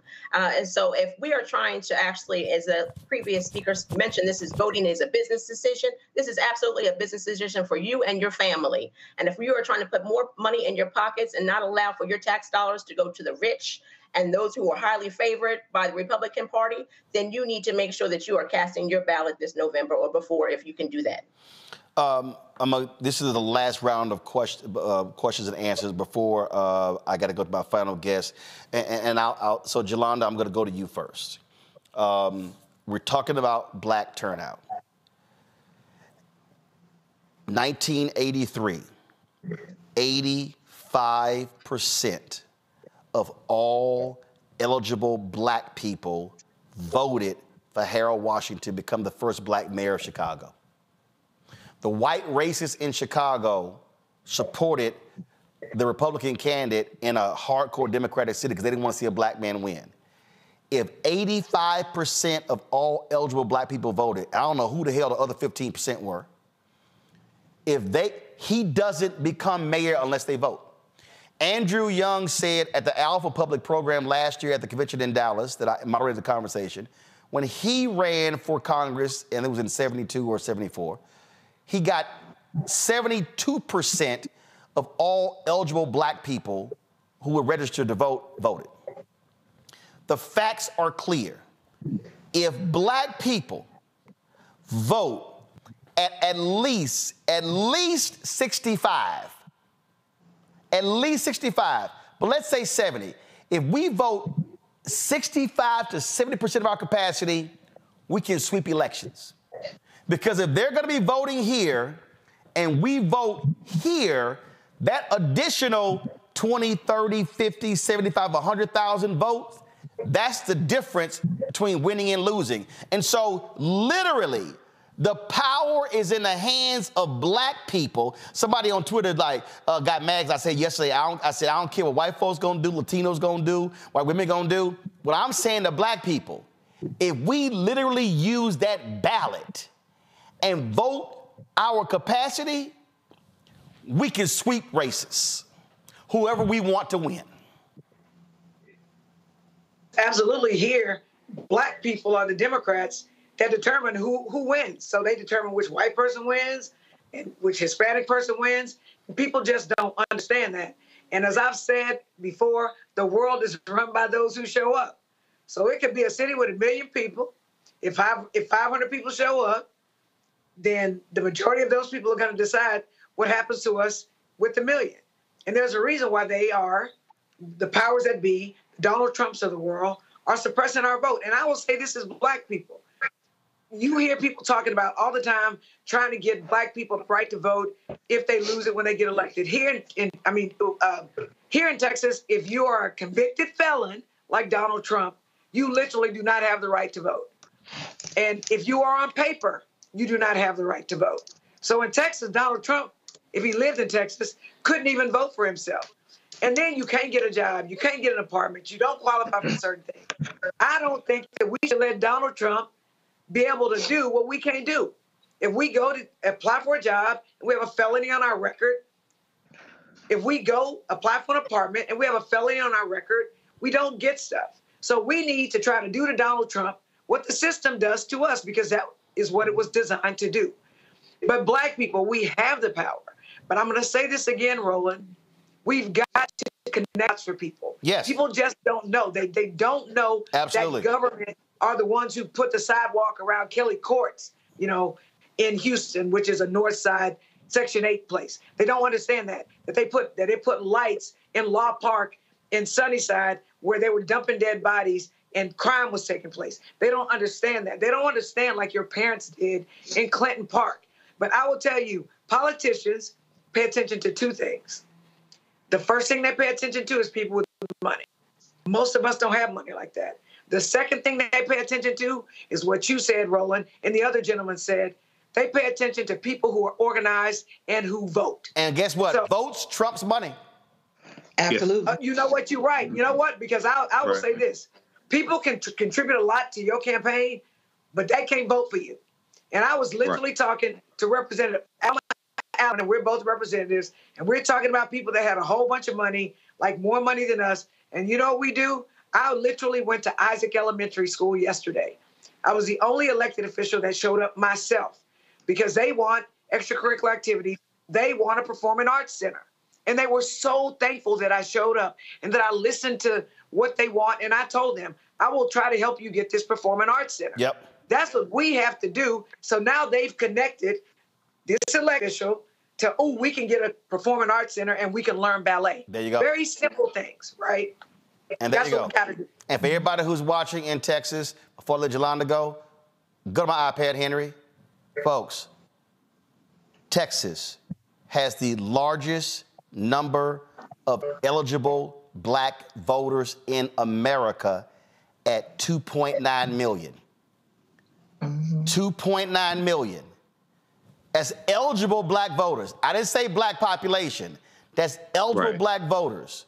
So, folks, if you do the math, and you talk about if you have 70% of black people in Texas, that's 2 million votes alone. 2.9. No, it's 2.9 million. I said, but we vote at 70% of our capacity. Okay. Yeah. Now, here's the whole deal, y'all. Here's the whole deal. Let me see here. Ted Cruz,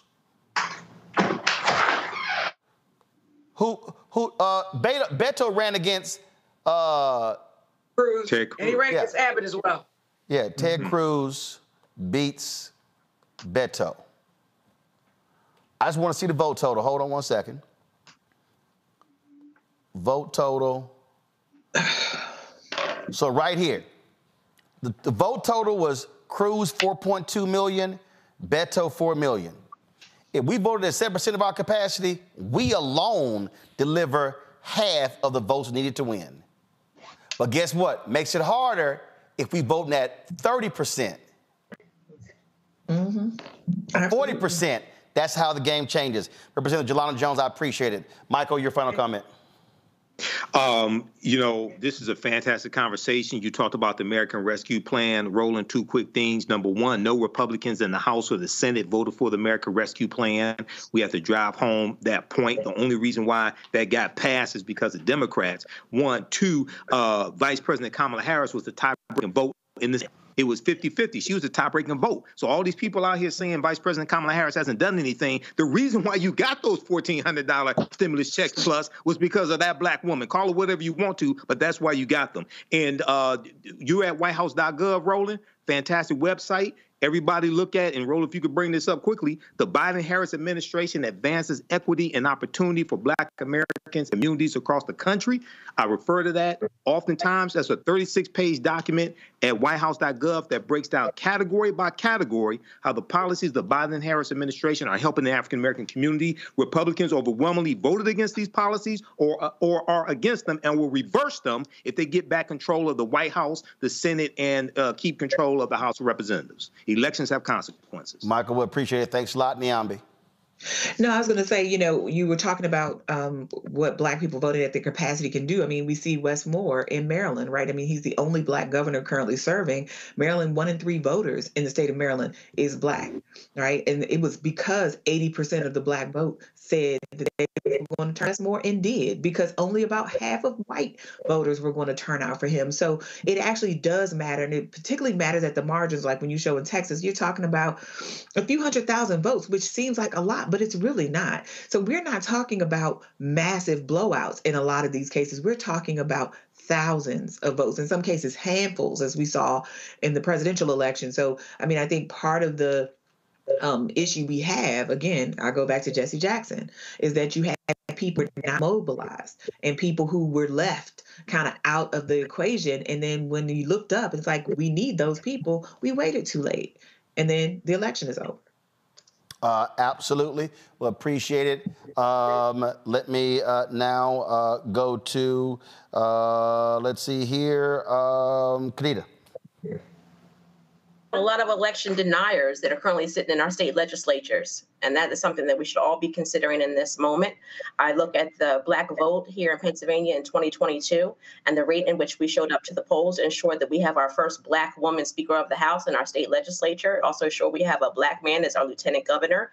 And so the power of the black vote can do incredible things if we come out in record numbers. In Pennsylvania, we need to come out at the 70% number that you mentioned. Roland, we were 67% in 2020. And so we need to make sure that we vote at more record numbers here, and the youth must come out and cast a ballot. And unfortunately, if you have 4 grandchildren, the likelihood is only one of those 4 are registered to vote. So let's get the children involved, let's get the young folks involved, and let's get everybody to the polls. Absolutely. Closes out, Gary. You know, I live in the 50th ranked state in the nation, and it is the second blackest state in America. When I ran for Congress, 18% of the population showed up in the second congressional district here in Louisiana, which at the time was the only black congressional district. Because black folks thought we're going to get a second black congressional district rooted out of Baton Rouge, which gives us another seat in Congress for somebody to go and fight for millions of dollars for the people of Louisiana. There are other states that are getting more representation. That is going to be transformative for your community, only if you vote, though. It doesn't happen because of osmosis. It doesn't happen because we hope it gets better, because we pray it gets better. Faith without works is dead, and faith ain't foolish. If you ain't getting off your tail and go do something, it's not going to happen. And for those of us who sacrifice from our families and go out there and do this work every day, you spit in our faces when you tell us you're not going to vote, because we sacrifice every day and go out here and do this work. And so if you appreciate the work that I do, if you appreciate the work that Roland does, if you appreciate the voices that you've heard and the things that we are consistently doing to advocate, don't spit in our face and tell us that you're not going to participate, because too many of us are out here every day doing things we don't have to do on your behalf for all of us. And all you got to do is go around the corner and cast a ballot. Do your part so that we can all do better. Absolutely. So just trying to let folk know, again, let me be very clear. What everybody here has said, this ain't about a party. This is not about an individual. This is not about who I'm in love with. This is not about somebody that excites me. This is not about somebody that gets me energized. This is about us. When you cast a ballot, you ain't just voting for you. You voting for your sons and daughters, your nieces and your nephews, your cousins, your aunts and your uncles, your mama and your daddy, your grandparents, your friends, sorority sisters, fraternity brothers, church members. That's who you voting for. This is not a moment. And we've had now 4 consecutive elections, actually 5. We can go back to every election since 2012, and we have seen the black turnout drop. We've seen it drop. We see the numbers where voters 65 and older who are black, they say, oh, we voting. We see voters 55 to 64 saying, yeah, we gonna vote. But then when you go below 54, I don't know. I don't know. I'm gonna stay on the couch. Yeah, I ain't feeling it. Yeah, you know, he too old. Yeah, I don't know. Niambe said it. Somebody gonna win. You can come up with every excuse you want to about the election, but let's be real clear. Somebody is going to be the president and the United States Senator from your state and the congressional member from your district and the governor from your state and the state senator and the state rep and the mayor and the city council member and the district attorney and the judge and the tax assessor. Somebody's gonna win. And if you choose to sit at home, not a problem. I can guarantee you there's somebody else who's like, ooh, yes, them black folks, they sitting their asses at home. Oh, yes, we could win everything because they ain't voting. And let me remind y'all, in 2016, who thanked black people for not voting? Not for voting. Donald Trump did not thank black people for voting for him. He thanked black people for not voting in the election. And what he was saying is, you fools helped me win. The question is, do y'all want to help him win in November by sitting your ass at home? It's really up to you. When we come back, we'll talk to one of the descendants of the Tulsa Race Massacre about the 103rd anniversary today and tomorrow. You're watching Roland Martin Unfiltered on the Black Star Network. Fanbase is pioneering a new era of social media for the creator economy. This next generation social media app with over 600,000 users is raising $17 million, and now is your chance to invest. For details on how to invest, visit startengine.com/fanbase or scan the QR code. Another way we're giving you the freedom to be you without limits. A lot of y'all have been asking me about the pocket squares that we have available on our website. You see me rocking the Shibori pocket square right here. It's all about looking different. And look, summertime is coming up. Y'all know, I keep trying to tell fellas, change your look, please. You can't wear athletic shoes every damn wear. So if you're putting on linen suits, if you're putting on some summer suits, have a whole different look. The reason I like this particular pocket square, the Shibori, is because it's sort of like a flower and looks pretty cool here versus the traditional boring silk pocket squares. But also I like being a little different as well. So this is why we have these custom-made feather pocket squares on the website as well. My sister actually designed these after a few years ago. I was in this battle with Steve Harvey at Essence, and I saw this at a St. Jude fundraiser. I saw this feather pocket square, and I said, well, I got some ideas. So I hit her, and she sent me about 30 different ones. And so this completely changes your look. Now, some of you men out there, I had some dudes say, oh, man, I can't wear that. Well, if you ain't got swagger, that's not my problem. But if you're looking for something different to spruce up your look, fellas, ladies, if y'all looking to get your man a good gift, I've run into brothers all across the country with the feather pocket squares saying, see, check mine out. And so it's always good to see them. And so this is what you do. Go to RolandSmartin.com/pocket squares. You can order Shibori pocket squares or the custom-made pocket squares. Now, for the Shiboris, we're out of a lot of the different colors, and I think we're down to about 200 or 300. So you want to get your order in as soon as you can, because here's what happened. I got these several years ago, and the Japanese company signed a deal with another company, and I bought them before they signed that deal, and so I can't get access to any more from the company in Japan that makes them. And so get yours now. So come summertime, when I see y'all at Essence, y'all could be looking fly with the Shibori pocket square or the custom-made pocket square. Again, RolandSmartin.com/pocket squares. Go there now.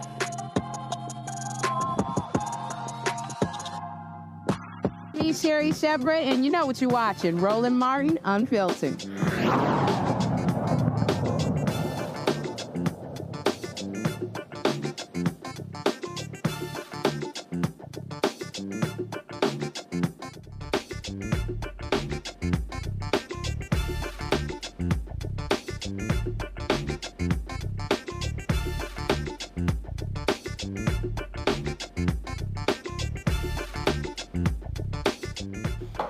103 years ago, tonight and tomorrow, a vicious mob of white domestic terrorists burned down Tulsa's Greenwood district, the predominantly black neighborhood that was a thriving economic, social, and cultural hub known as Black Wall Street. The Greenwood district was reduced to rubble during the murderous terror unleashed beginning on May 31st, 1921, spanning into June 1st, 1921.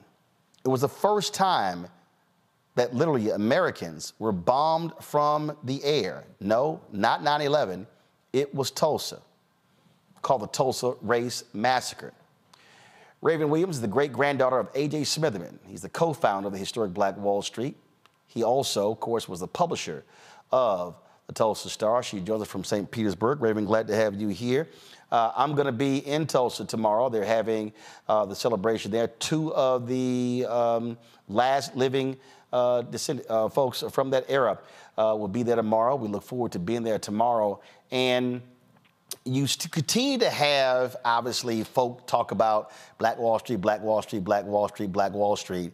But that wasn't just, that wasn't just a thing thrown out. I mean, this was a real thriving deal. And in fact, it was rebuilt after it was also burned down. But a lot of those folks who were there also left, like your great-grandfather. Well, left is a nice way to put it. He was absolutely driven out of town for fear of being lynched, and as well as the rest of my family, and had to ultimately wind up all the way in Buffalo, which was near the Canadian border, because of he wound up dying a fugitive. They tried to extradite him all along the way, and so he was advised by the NAACP at the time to be close to Canada and he developed a new newspaper there. But yes, many had to leave, so it wasn't a choice on his part. There are many folks who are trying to do their part to keep the memory alive. Justice for Greenwood is doing their battle. You're working on some efforts as well. Talk about that. So I'm launching on Juneteenth, launching a platform called Black Wall Street 100. And you can find that at blackwallstreet100.com. And it's a podcast and a community, because really what I feel like we need more than ever is to join as a community to have, and there's many, online hubs. I'm making this platform on a platform that's independent. It's not on Facebook or YouTube or one of the social media platforms that we don't really have control over. So this platform is something that anything I post and anything that we post as a community, no one has a filter. There are no algorithms that are going to keep the information away, but it's a classroom platform that's going to be teaching things, because as we know, there's such an effort to make sure that these things can't be taught in schools. But, my great-grandfather was about, as he had to be, and every person, Black person in that generation that wanted to build had to be, was about doing things ourselves, because no one was helping us then. And if no one really, if people aren't wanting to help us now, that's okay. We can help ourselves. I really believe in that. I believe that that's the spirit of Black Wall Street, and that's why it's called Black Wall Street 100, because 100 years later, we still have the same blood running through our veins. And I know I feel my great-grandfather's blood running through mine, and that's why I created the platform. And so, obviously, you have the platforms be open to anybody. And look, there's also needed, because we're seeing how Republicans are attacking Black education all across public schools. Public schools, and then private schools. Some have already have that agenda. And I think that school in general, institutions, universities, if you look at the statistics, they're on the decline, and what's on the growth is online learning platforms. And so that's another reason why I'm investing in that platform, as well as the fact that it's global. We can reach anybody with this education. The platform is very, very heavily rooted in teaching AI to our folks, because I believe that we, as people with AI, is such an incredible resource, and a lot of people give it a bad rap, but people are like, oh, it's the enemy. Well, I've been taught, if something's the enemy, keep your friends close and your enemies closer. So I started digging in late 2022, and just like any other form of technology or media, it's what you do with it. I have found that it will be extremely resourceful for those of us who maybe don't have the resources to start our business. So Black Wall Street 100 is very much for entrepreneurs, people who want to build a brand, people who want to not only grow generational wealth, but also heal generational trauma. It's a big passion of mine as well, obviously, with what my family history is and what we went through with the Tulsa Massacre. I have had to heal a lot of generational trauma as well, and helped a lot of people do the same. So it's a mission and passion of mine as well. So, what do you hope folks will gain out of it, and what do you want to do beyond this?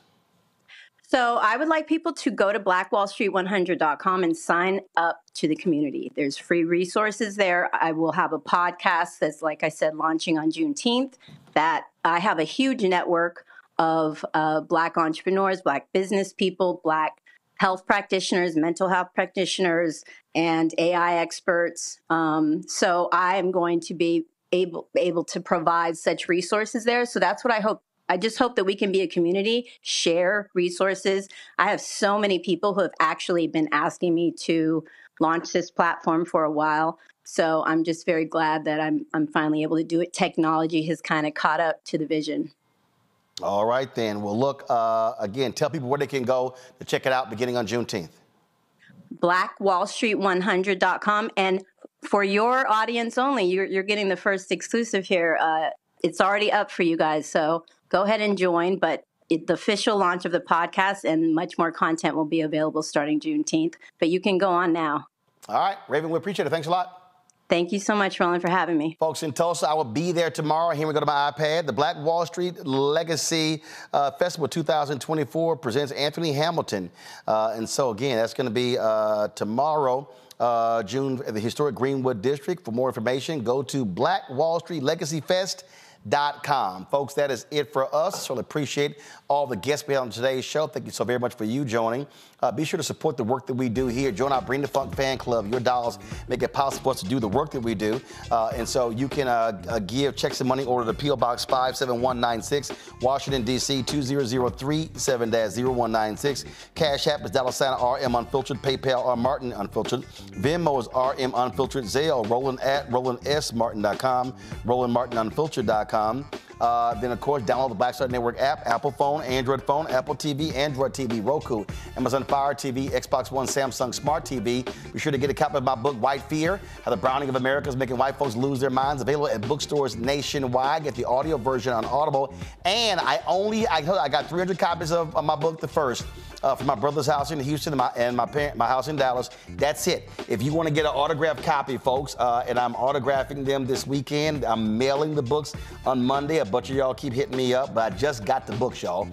You can get it at RolandSMartin.com/The First. They're just 300 copies. That's it. I'm not printing anymore. You want a personally autographed copy, be sure to get it. Let me thank Gerald Gray, Trina Hodges, Charlie Stokes, Rodney Hampton, Patricia Daniels, Josephine Turner, Jeffrey Parker, Fred Childs, Trina Hodge, Normanique Holmes, Clarissa, Joan Warren, Eric B. Van Slyke, Marcus Gutner, Renee Reese, Y. Willie, Francis Blount, Alicia Creer, Kareem Brooks, Gerald Gray, Cynthia Phillips. They all gave during today's show. Folks, that's it. I will see y'all on Monday right here on Roland Martin Unfiltered on the Black Star Network. Shout out to my man, Michael Williams. He turned 70 years old today. His wife, Donna, I think was Donna's birthday yesterday? Hold on one second. I think Donna's birthday was yesterday.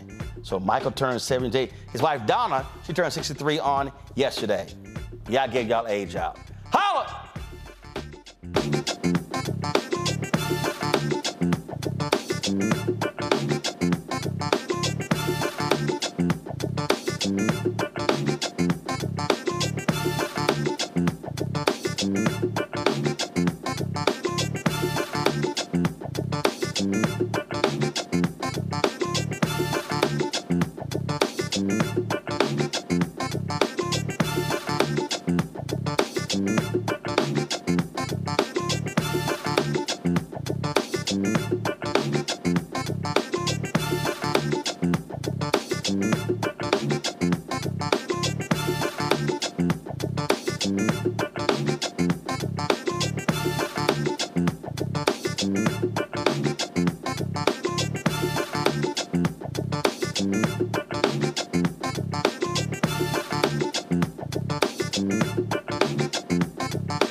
Thank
you.